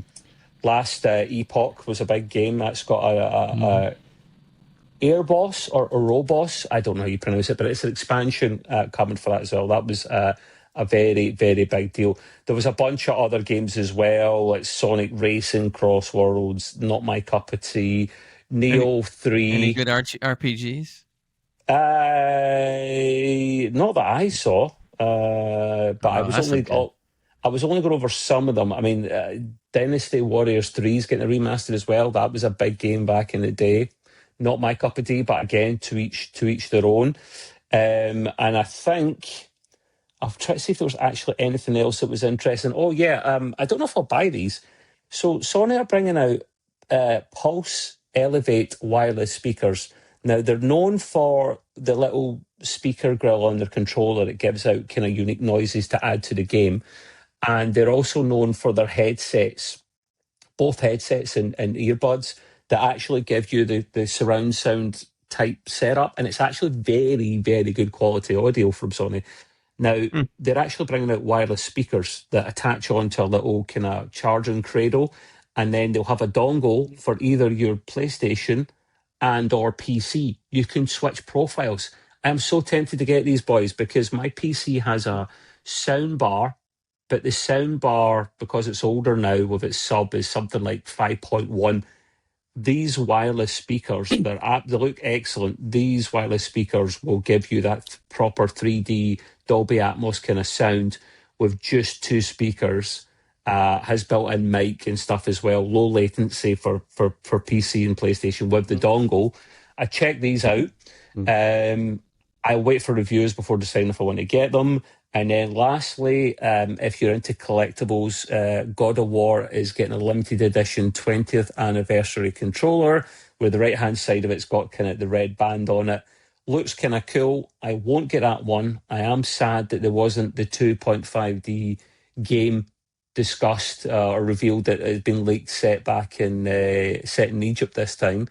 I would like to hope that's actually a new franchise for them in a couple of years' time where they go back to Egypt and Kratos and Christopher Judge are still involved, because I would be interested in following that one. I always wanted a third Norse mythology game. I think most of us did, but we never got it. We only get two, so I'm sad. And then last but not least, Wolverine the game. We did get gameplay. I'm not going to play the trailer just now. Greg can put it in if he wants later on. I won't do that just now, but it looks great. And the thing is, boys, if you've not seen this, go and watch it after, because it is whatever the PEGI rating is over there. It's 18 over here. It is blood, it's gore, it's proper graphic, proper violent blood and gore. I love it. They're not holding back. It's a semi-famous voice actor as well. I'm happy it's not a Spider-Man clone. I had a bit of fears that we're going to do like the Spider-Man treatment, which personally I didn't like, but it's a me problem apparently, because millions of people like that game. So I'm happy it's a different game. So instead of TNA, it's got a lot of B&G, is what you're saying. Oh yes. Understatement, my friend. It's Insomniac. A lot of TNA on top of the B&G. Now that would be like that would be Deadpool probably. So, It's Insomniac, the guys that made the Spider-Man games. They've been trusted with the keys to the Marvel universe again. When it comes to Marvel, when it comes to Spider-Man games, Marvel have the rights to the games. I think it's just Sony that have the rights to all the rest of the stuff. So Sony has Spider-Man the character or something, and all the sub characters as well, which is like 100 plus. It was brilliant masterstroke from Sony back in the day. Well, the funny thing is, Sony, by the contract, has to have something come out of Spider-Man every so often to be able to hold on to the rights. Yeah. But what I think is even funnier is back when Marvel made the deal, of course, they weren't nearly as big and they weren't making that much money, blah, blah, blah. But basically, Marvel had to rent Spider-Man back just so they could do their own Spider-Man movies. They still do, no? Yeah, they have a sharing agreement where Sony will get to use some of the Marvel characters if Marvel can use Spider-Man in their Avengers movies and things like that. I do know that the Spider-Man movies, the Marvel ones, that a lot of money is going back to Sony. That I know. So. Oh yeah, and it's Marvel that makes them. It's Marvel that makes them as well, and Sony just take a big chunk of the money back. Nice, it's a good agreement. A really nice contract. Anyway, right. So the last thing I've got on that, well, it's a different article, but also in the State of Play, they announced October's PS Plus Essential games. Now, I only tend to announce these if there's any kind of decent games in it. and there is actually one decent game that's in it, and that is Alan Wake 2. Yes, that's not even that long out, and it's coming to the PS Plus Essentials tier, which is the middle tier and up. So I'm very surprised about that. The other games on that list are, I played one of these and it's always a riot, Goat Simulator 3. Yeah. Oh, Yes, you heard that right. He's the simulator guy. Yeah. Yeah, And you yes, say, yes. man. And Cocoon is the last one. I don't really know much about that, but they're out in October the 7th. is So it based watch on the for this. movie? So- I was going to say, No, I think it's more arcade, Pass. isn't it? Like Centipede or something like that. Pass, boys. I don't know. I need the Cocoon the movie because the old guys go in the The Cocoon problem is, and all I of a don't sudden own they're a younger. PlayStation, so I can't play anyway. So No, you cannot, good sir. The last bit of news I've got for the gaming side of things is, and this wasn't really a surprise, but we knew this was probably going to happen. It was leaked. Forza Horizon 6 has officially been announced and will be set in Japan. Now, they showed very little of this. This was at the Xbox Tokyo Game Show, which can have some really good nuggets of information and trailers that come out of it. It's a big deal. So, it's officially coming. There is no real information on it. We don't have a time, a price, anything like that. I would hope it'd be by the end of next year, but we can't promise that, especially because is it Playground games that make this? They have been ravaged with cuts. So how they've even got this one almost made is beyond me. But we've played Forza before. I played most of the Forza Horizon games. They're fun. They are good fun. It'll be on Game Pass. Xbox, consoles, PC. I think it is next year. from what they're saying, but nothing official. So Japan looks beautiful. I've always wanted to go, so it'd be nice to actually cut about the country of Japan and see some cool sights. Right, that is me for the gaming news for now. I believe now we've got some gaming news from Mr. Gray. Yeah, one of the stories we kind of were talking about off the air, so to speak, and that's the fact that EA has been sold. So Electronic EA, Arts, it's in the game. Sorry, it's I in the didn't say game, that. and now it's in our pocket. Was in the game. It was someone else's game. EA, 55 million in my pocket. billion, not excuse me. million. So- Billion. Billion, yeah. EA, Electronic Arts, if you don't know by now what EA means, are being sold to an investment group. But it's a multi thing though. There's not just one entity.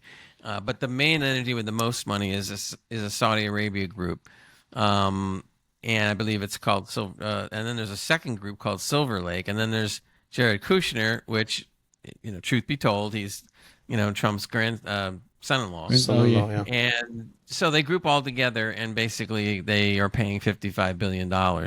Now, the only problem with this, or what people think is going to happen, is the deal has been constructed in such a way that, yes, the consortium will own 100% of EA, but they're also taking on a chunk of debt to the tune of something like $20 billion.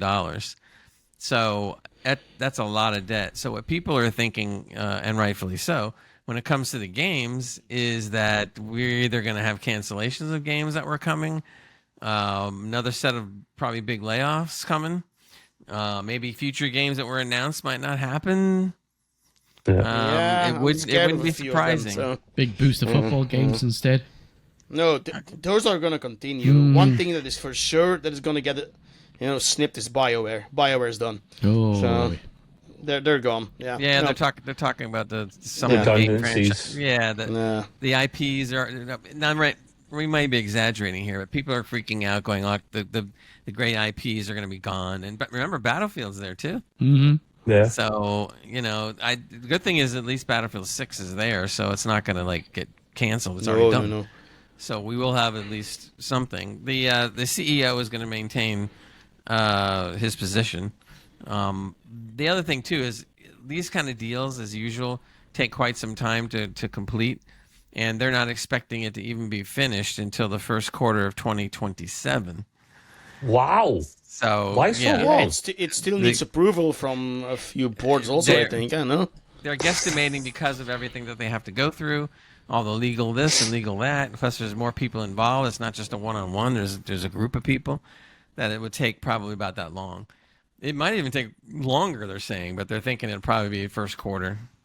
So, but you know what happens is it depends on how you look at it, because sometimes if you know the deal is going to happen no matter what, it just takes time. That even the new buyers have influence over what's going on, even though technically they don't own it yet. Yeah. So I would hope that means that whatever games were planned that coming out that will continue. But after I guess the January 2027 or whatever, God knows what's going to happen. I'm expecting layoffs to happen because that's what's going on in the entire industry. So we'll see. But you have Mass Effect, you have Dragon Age. I mean, these are all big time IPs, man. Yeah, that's BioWare. So I mean, granted, the fact that the last Dragon Age was not good, and we've been waiting forever for a Mass Effect, and the one previous to this wasn't all that great, you know. But still, it's an IP that you would love to have, and so what happens from here, I don't know. We've seen too many things being taken over, a la Disney, Star Wars, blah blah blah, where they just take it and wreck it. When you first think it's going to be like, oh, this could be good, and it ends up being, yeah. Great. I have a question there. Do we think there will be any problems with the regulators considering the Microsoft Activision deal? Do we think there'll be any issues with it? I haven't heard anything that would stop the deal. It sounds like it's just going to be its normal. It's going to take its normal pace. And to be fair, Kushner's in there, so I don't think the government is going to interfere a lot. Could be. That's only one buyer. I know. What I think is interesting though is Saudi Arabia. These groups of investment groups in Saudi Arabia have been going more hard into games lately than anything else. There's this They're one. buying everything, yeah. I mean, games, There's movies, this. There's the sports, one where they events. Why? Because it's the biggest medium in all because of they entertainment. see where the money can be made. It's the most expensive. It's not just brownie points for them. I mean, some of that might be true, but they're usually pretty crafty when it comes to how to make money. Yeah. So remember that whole thing that they with Ubisoft with Mirage, AC Mirage, they said that extra DLC has been totally paid for by a Saudi. Oh, wow. Totally. So it's really quite worldwide now. It's like anybody can get involved from anywhere. You know, Follow the never money. know. No. Yeah. I mean, I can't blame them when you think about it, because gaming is bigger than movies and music. So I wish I had EA stocks. I mean, they sold it for 250 a pop, I think, which is double the price they're worth or something. So it's like, you can imagine they're waiting to go like, oh, when can I sell it and cash out? 20 pence for Ubisoft. I believe it as well. Yeah. Brilliant. Anyway, to move on to different news, but that's interesting, and it was some of the biggest news out there right now. Yeah. Black Ops 7 offers the first look at the brand new multiplayer mode. Ooh. So apparently this is a new multiplayer mode. They're calling it Overlord Game Mode. They have an explanation of what that means apparently, but it says this is the first confirmed multiplayer reveal. They're talking about it being a push and pull 6-on-6 respawn mode that challenges teams to overload the enemy's control zones. Apparently there's only one overload device on the map, and your team has to be in charge of it. So you basically have to really plan yourself right. The devs are saying that it's going to take a lot of cooperation. So if you don't have the proper cooperation from your fellow players, you probably are in for failure. So you actually have to play as a team. Then you actually have to play as a team. Yeah. Wow, who would have thought? Yeah, exactly. And I get it, but I wonder how many people are really.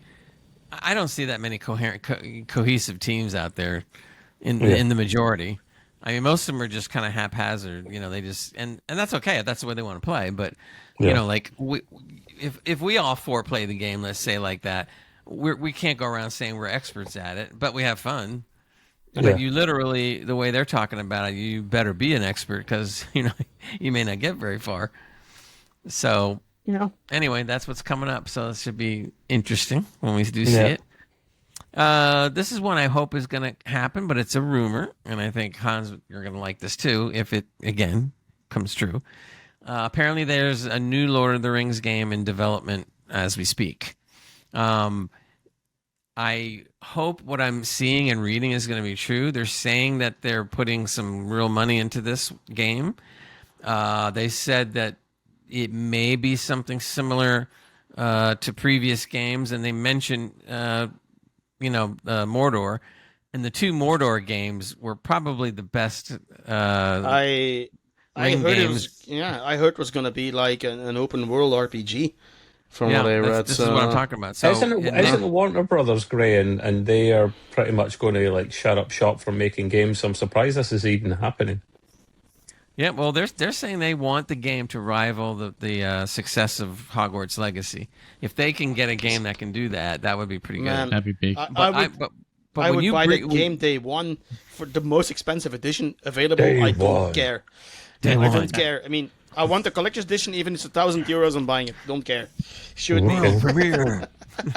Well, I was very happy and maybe a little scared that they happened to mention the Mordor games. But if you're going to mention them, knowing that those two games are some of the best they've ever done, then you're setting yourself up for disaster if it's not.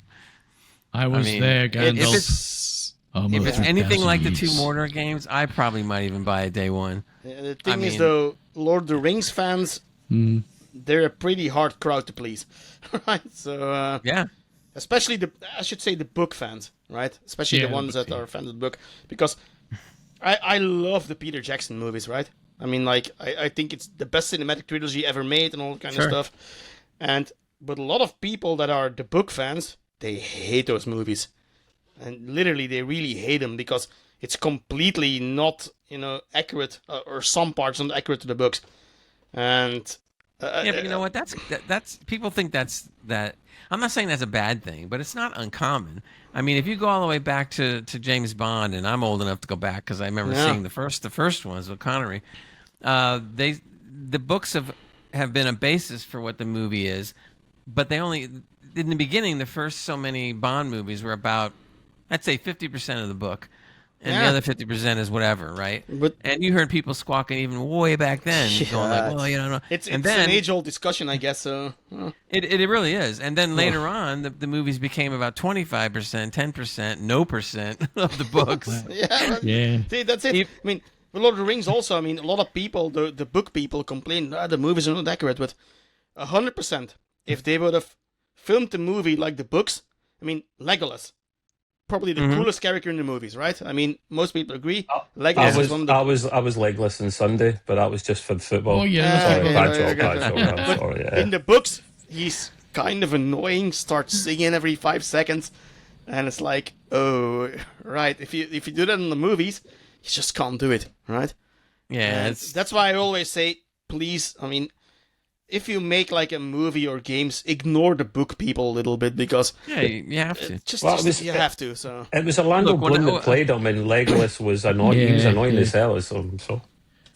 Hey, look, using Bond as an example again, the first probably 6-7 movies, I read the book entirely before the movie came out, on purpose, and it didn't bother me that there was chunks of the book that were different because the movie was great. There you go. I don't care. I mean. If you're really a fan, supposedly, you'll read the book and you'll go see the movie. You don't need a degree to read a Tolkien book, man, because thing is... Yeah, to be fair, Tolkien, I mean, I own most of the Lord of the Rings books, and the thing is, though, if Tolkien would have been alive now, and he would have wrote those books now, probably no one would have read them, because...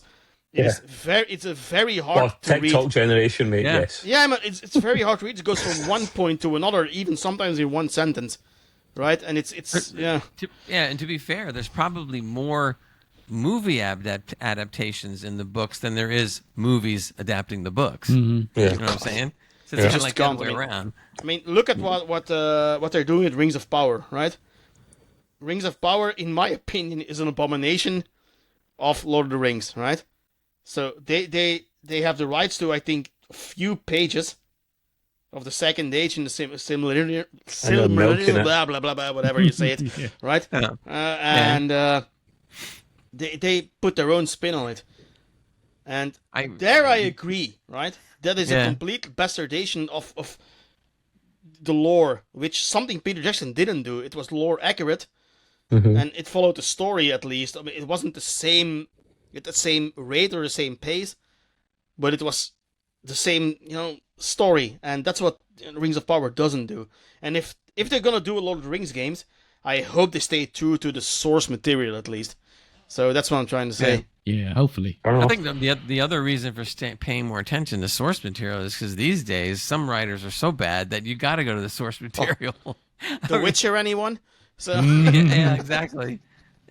Oh boy, they're saying some wicked stuff about when season 4 comes out. They're going like, no one's going to tune in, no one cares. Are you going to tune in? Because I'm not.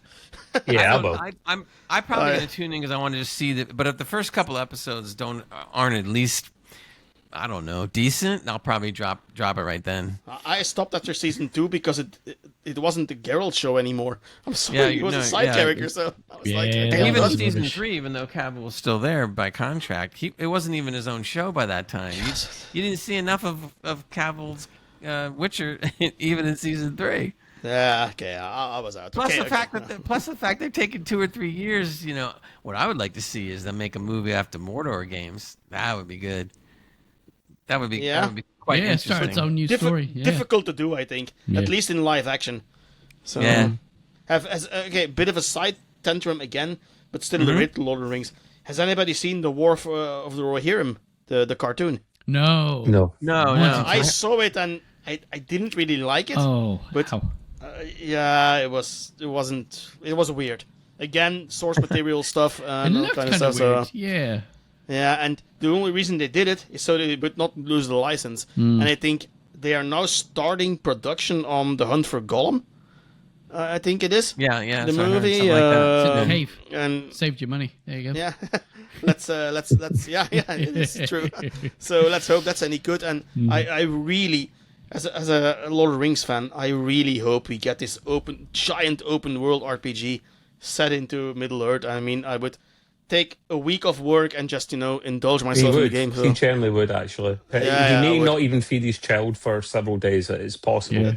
I got a girlfriend for that, and they know in advance. So, I think part of the problem right now with the gaming, besides the stuff that we talk about, is the fact that years ago they used to say like, oh, nobody does a good RTS game anymore. Now all of a sudden there's a few good RTS games out there. Now I think it's the other way around, where there's hardly any good RPGs anymore. I mean, the last RPG that was worth it, to me anyway, was the God of War series, and that's already been a couple of years gone now. Do you really consider God of War an RPG? Serious question. Because it's a role-playing, it's a true role-playing game. Yeah, it kind of is. A role-playing game is more like a movie, like you don't like, but that's what they are. No, it's not about that. I mean, I like the old God of Wars, right? So the Greek mythology, and the new ones, to me, were like... It was like a walking movie simulator. No, Hans, Hellblade 2. Jesus Christ, mate, come on. Okay, no, I agree. Hellblade 2 is a lot worse. I don't even consider it a game. So, but God of War, the only problem I have with the new one is the pace of the game. It's so slow, man. I mean... Sorry, to me, the story was so well acted and so well written. No, the story's good. I'm not knocking the story or not even the acting, but at some point I'm like, hey guys, I'm playing a game here, right? Yeah. I went from cutscene to cutscene to cutscene. It's like I'm sitting here for the better part of 3 hours, and I had 2 hours of cutscenes. I was like, you gotta hit that space bar to skip more often. Did you play Valhalla, the free DLC? No, I have not. But that was the rogue mode type thing where you go through level to level and it's fast paced and it's harder. That's the mode you need to play. I should maybe try that one. That should maybe be more of my. It's hard. I think the story is generally good. Of God of War. No, story's I'm not knocking the story. The story is great. Genius. So I love Norse mythology. I'm not a little bit less here for me. So I wasn't really into the Greek stuff, right? Wasn't for me, and I know it's for a lot of people love it. Vice versa for me. So yeah. So, and then rumors are the new one will be Egyptian, which I like that. Yeah. I like Norse most. I've always been intrigued by that. Really? But, okay. Yeah, but not because of the Vikings and Valhalla TV show and stuff like that. So, I mean, to be fair, they think that the god is a guy up there that gets drunk, and you go and join your god and get drunk and all that. I mean, that sounds like a great religion to me.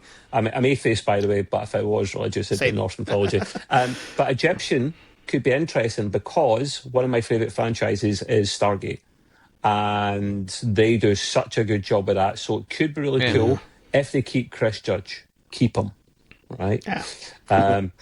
Anywho, great. Carry on, my man. Apologies for interrupting. The last thing is really short, but I thought it was worth looking at. I saw, and I thought I was reading it wrong, but I saw a game called Escape from Duck Off, like Duck, D-U-C-K, and I'm going like, you duck off. Well, Duck yourself, man. Duck you. So I'm going like, what is this about? So I watched the trailer, and I'm telling you, you guys got to watch the trailer. It is pretty funny. I'll try to drop. I will drop the trailer into the video version, by the way, for everybody out there.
But I was cracking up. There's these little ducks with the guns, and they're shooting the other ducks, and all you hear is like quacking going on, or quack when they die or something like that. Like, God! And I was like, "Well, this is great."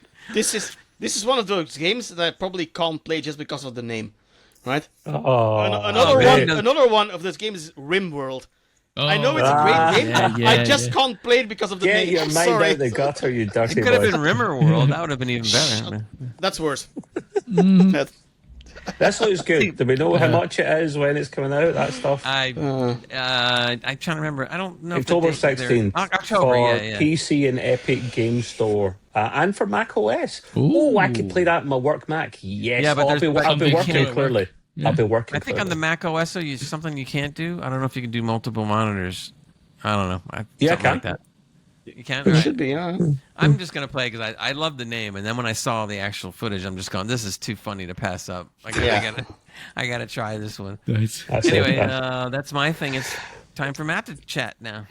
Well, really quickly, little side tangent. Apologies, Mr. Matt. I'll get to you in just a moment. We're talking about before Steam and now having better sales on at the moment. So at the moment, it's the autumn sale just now. And there are actually some cracking deals under the deep discount section. For example, Elite Dangerous, popular in this podcast. That's a good is price. £1.49, down That's 90%. great price. Yeah. £1.49. You can't go wrong. Deal. There is Control Ultimate Edition for £3.29. Mafia 3 Definitive Edition for £2.49. We have Sniper needs to be 5 Love by Grey for £4.49. Doom Eternal is £3.49. Wow. I mean, there's some good deals in that, guys. So check out the autumn sale at the moment on Steam. It's on until October the 6th. How long will Borderlands 4 take to get to $4.49? Oh, 40 years. 40 years, probably. Yeah. Randy likes money and needs a new yacht. So Yeah, that's true. Needs a new yacht. So, yeah, Mr. Matt, apologies. You've got some game news and reviews for us, sir. That's right. Thank you, Steam Captain. Right. Right. What have I seen? Fortnite brought me in again for this week. Goodbye. Yeah. Take care. Have a nice day. He's blaming his kids for this one. Yeah. So I heard about their Daft Punk experience. So the other night I jumped in, just have a little wee look and see what the old Goosey Gander is all about and what it's on. sort of thing, and it was actually quite interesting. It was a neon tribute to the robots who changed music, not just another crossover. Yeah, I love Daft Punk. It was like a love letter to electronic music history. Yeah. I came up with it.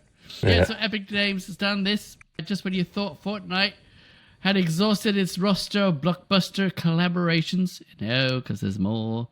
The Battle Royale juggernaut has turned its island into a glowing shrine to electronic music. Most iconic duo, Daft Punk. The Fortnite Daft Punk experience went live on the 27th, transforming the game into an interactive musical playground that was part of concert, part museum, and part fever dream. What the fuck is that? But yeah, it's unlike the past off. Fever dream. Yeah, absolutely. Like from Travis Scott or Eminem. This wasn't just a stage show.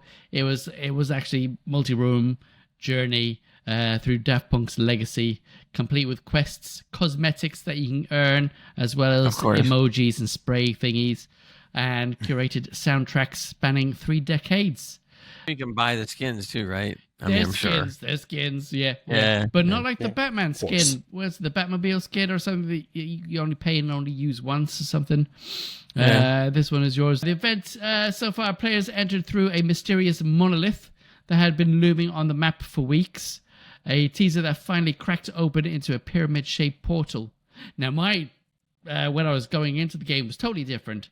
I entered the game and I was in space, orbiting Earth, flying very slowly towards Earth, and then up in the corner there's this pyramid thing flashing, and then we are getting dragged in there, and then there was neon lights kind of throwing towards this thing. Probed, didn't you, Matt? I got probed again. I got probed quite a few times, and I said, please give me some more.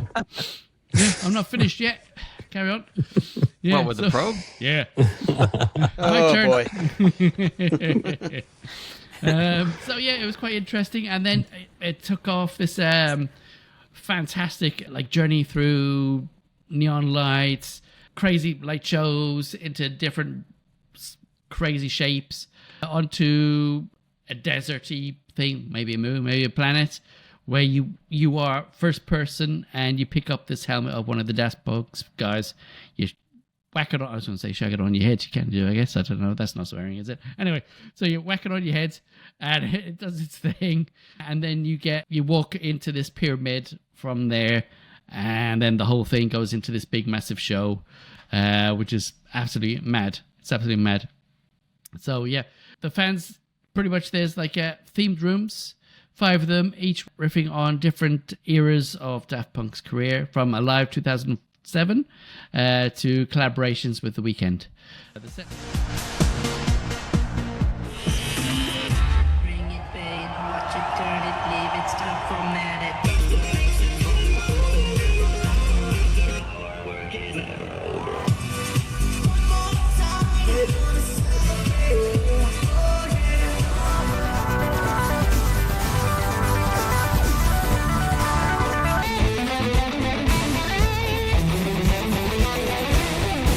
Format it, buy it, use it, break it, fix it, crash it, change it, melt, upgrade it, charge it. And we will never be alone again. And it doesn't never, never a day. Gonna go on and have fun. Gonna give it a good away. Never thought about what I wanna say. But I never really know where to go. So I chain myself to a friend. Cause I know what I'm looks like I do. Doing it right. Everybody will be dancing and you're doing it right. Everybody will be dancing when you're feeling alright. Everybody will be dancing tonight, doing it right. Everybody will be dancing and we're feeling it right. Everybody will be dancing. This is all in Fortnite? Yeah. Absolutely. Wow. Fortnite is huge. I mean, That's a lot, boy. Now. I think It's crazy. we also underestimate the cultural relevance of that game. It's insane. I don't like it, but it's probably the most successful game, at least Battle Royale, ever made. Yeah. So, Yeah, I remember when it was just one thing. Now you got a million different things. You don't know where you're going, Hey, what you're doing. I don't play it that often, but when I played it the few times with my grandson, I got sucked in. I bought some of the skins. I bought the Terminator skin and a couple others that I thought were cool. Remember somehow Palpatine returned, right, in Star Wars. Yeah. That event was actually announced in Fortnite back in the day. So if you didn't play Fortnite, you didn't know the Emperor was back, unless you saw the movie later on. Weird. Yeah, That's bonkers. Crazy. Yeah, Crazy. So. It is crazy. So you had 31 tracks, including Around the World, One More Time, Get Lucky, all remixed into neon arenas that you can grind around, jump around, and dance and do things. They had little side games as well. You could also remix tracks. They got kaleidoscopic floors as well, and even trigger light shows that sync to beats as well that you made, which is awesome. I was actually quite amazed that they did that. They also had rewards and cosmetics, as we just said. If you complete all the 6 limited time quests tied to the event, so that netted players 30,000 XP, 2 exclusive sprays. One of them I got one of them. Way. And for those who attended, a pair of Daft Punk themed kicks for your character, not for the real life, for the character.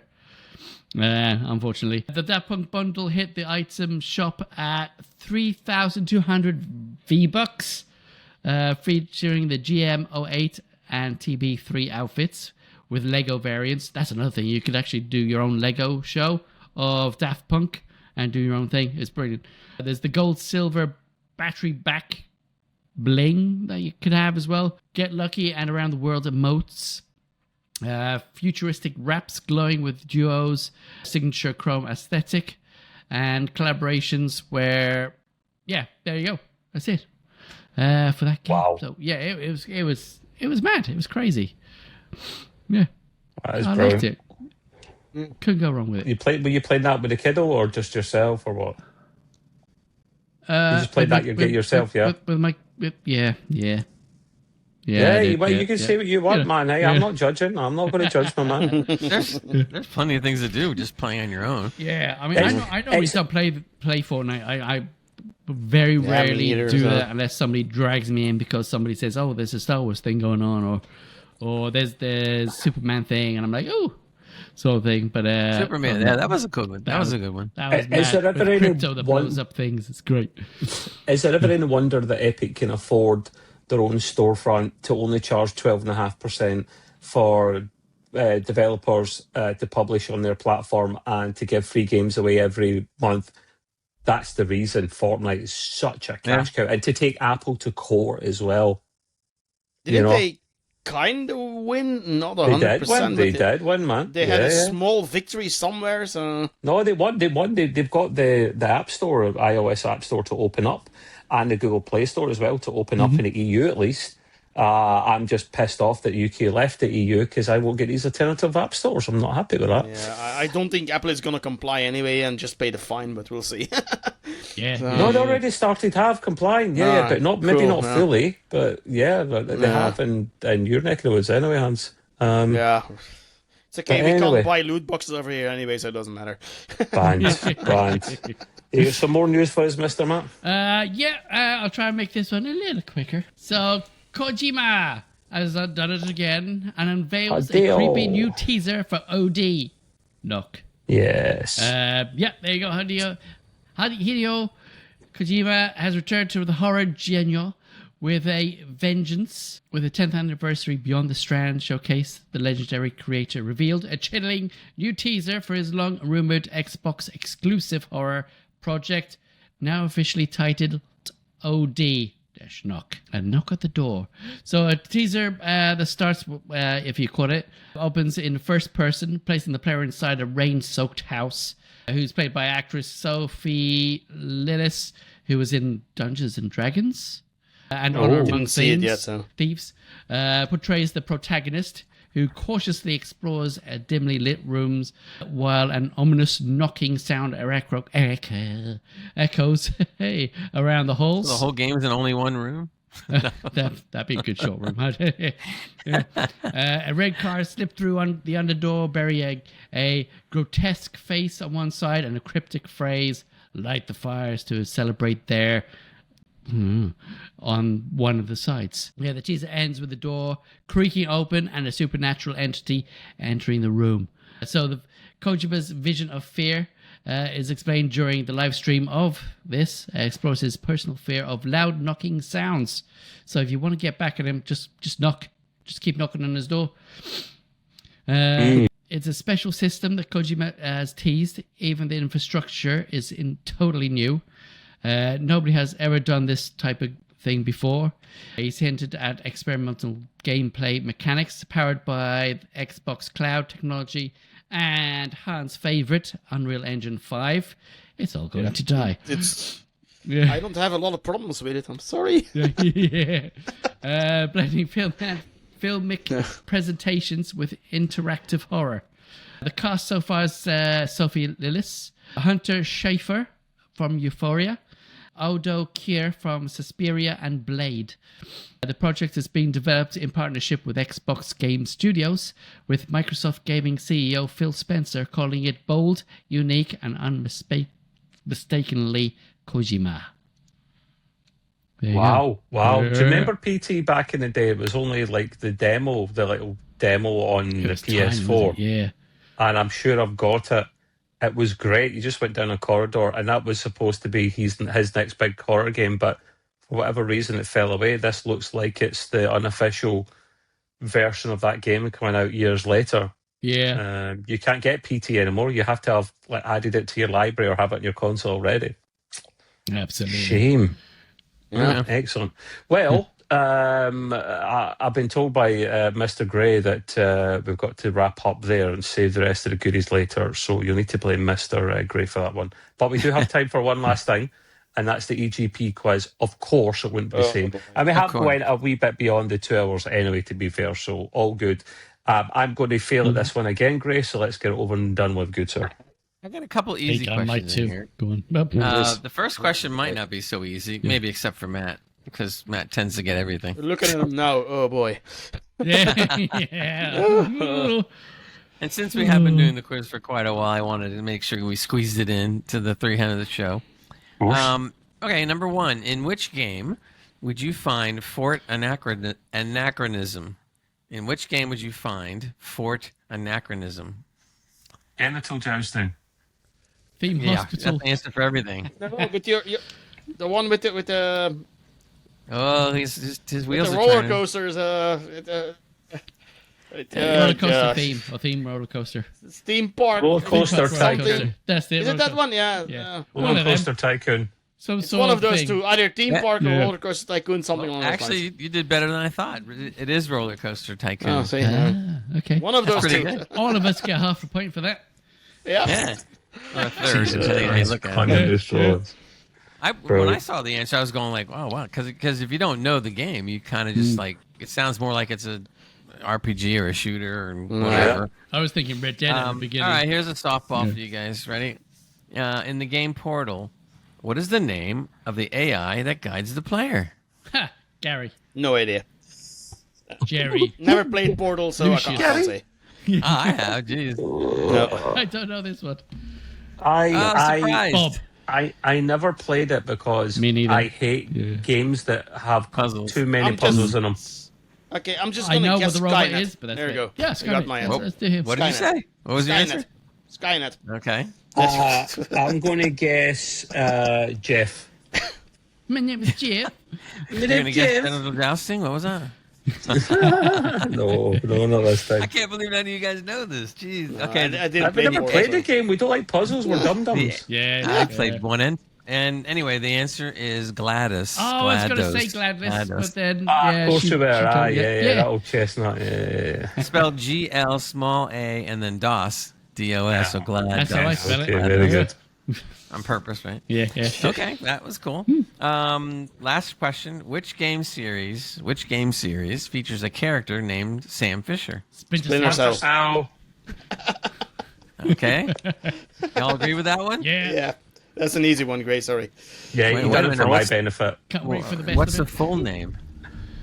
Whose full name? You're right, but what's the full name? Oh, Tom Clancy's Splinter There Cell. you go. Yeah. There you go. Come on, man. Don't be that. Answer Don't be that Splinter one. Cell. Very good, Trev. Who do you think you are, Ubisoft? I love touche. I love those games back in the day, and rumor That was is a that they're brilliant- actually the remastering one just now, but I genuinely love those games. That and Metal Gear Solid. Fantastic. So good. Yeah. I liked how the character popped up in what was it? One of the other games. Tom Clancy's Breakpoint, was it? Yeah, that's it. He appeared in Breakpoint. Yeah. As a I'm still special playing whatever. that one, the story. I haven't seen it yet, so. Yeah, it's like a skin you can get after doing a certain. Breakpoint had the skin, Terminator in yeah. it at one time. It had this character in it, Fisher, at It one is time, Breakpoint and and some I'm other playing, right? stuff. Yeah, the Terminator. I thought that was kind of cool. I think they would Yeah, should do really more of is. that, where they collaborate and somebody pops up in the game. Yeah. Or, you know. Mm-hmm. Yeah, and the other one, they used to have the Terminator until they took it out, apparently. Yeah, they Terminator, changed it with Predator. The Predator. didn't they? Predator, sorry. Yeah. Yeah, I liked it when they put it in there. I was That having was fun brilliant. with it. But I was getting beat the hell, though. Yeah, never beat it, so I didn't know it was out of the game, so sad. Yeah, I was getting clobbered, but it I was still heard fun. the sound of Predator, and I liked it out of this area as fast as I could. I just liked it. What was that? Can't hear you. What? Yeah. The sound of Predator when he does that and all that stuff. I legged it. I ran for it. I was like, nah. I'm no Dutch. I'm gone. I wanted to hear Arnold though go like, "I'll take your shoes, I'll take everything from you." Yeah. One thing they need to bring to Breakpoint is NPC civilians. That's what's missing in that whole thing. I don't think Breakpoint is getting any updates anymore. No, they're not. No.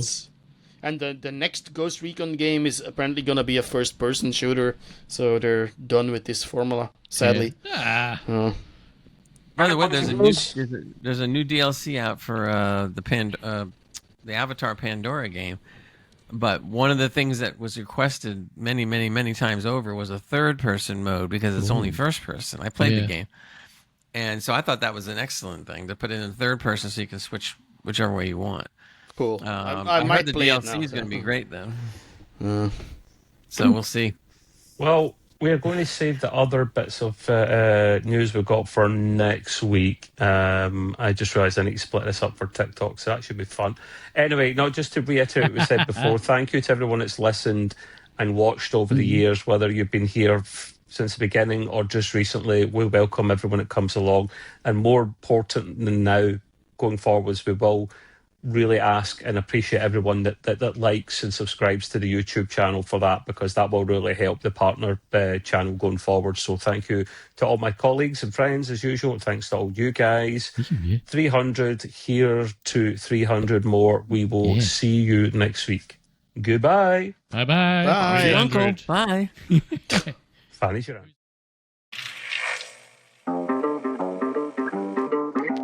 I don't want to set the world on fire. I just want to start a flame in your heart.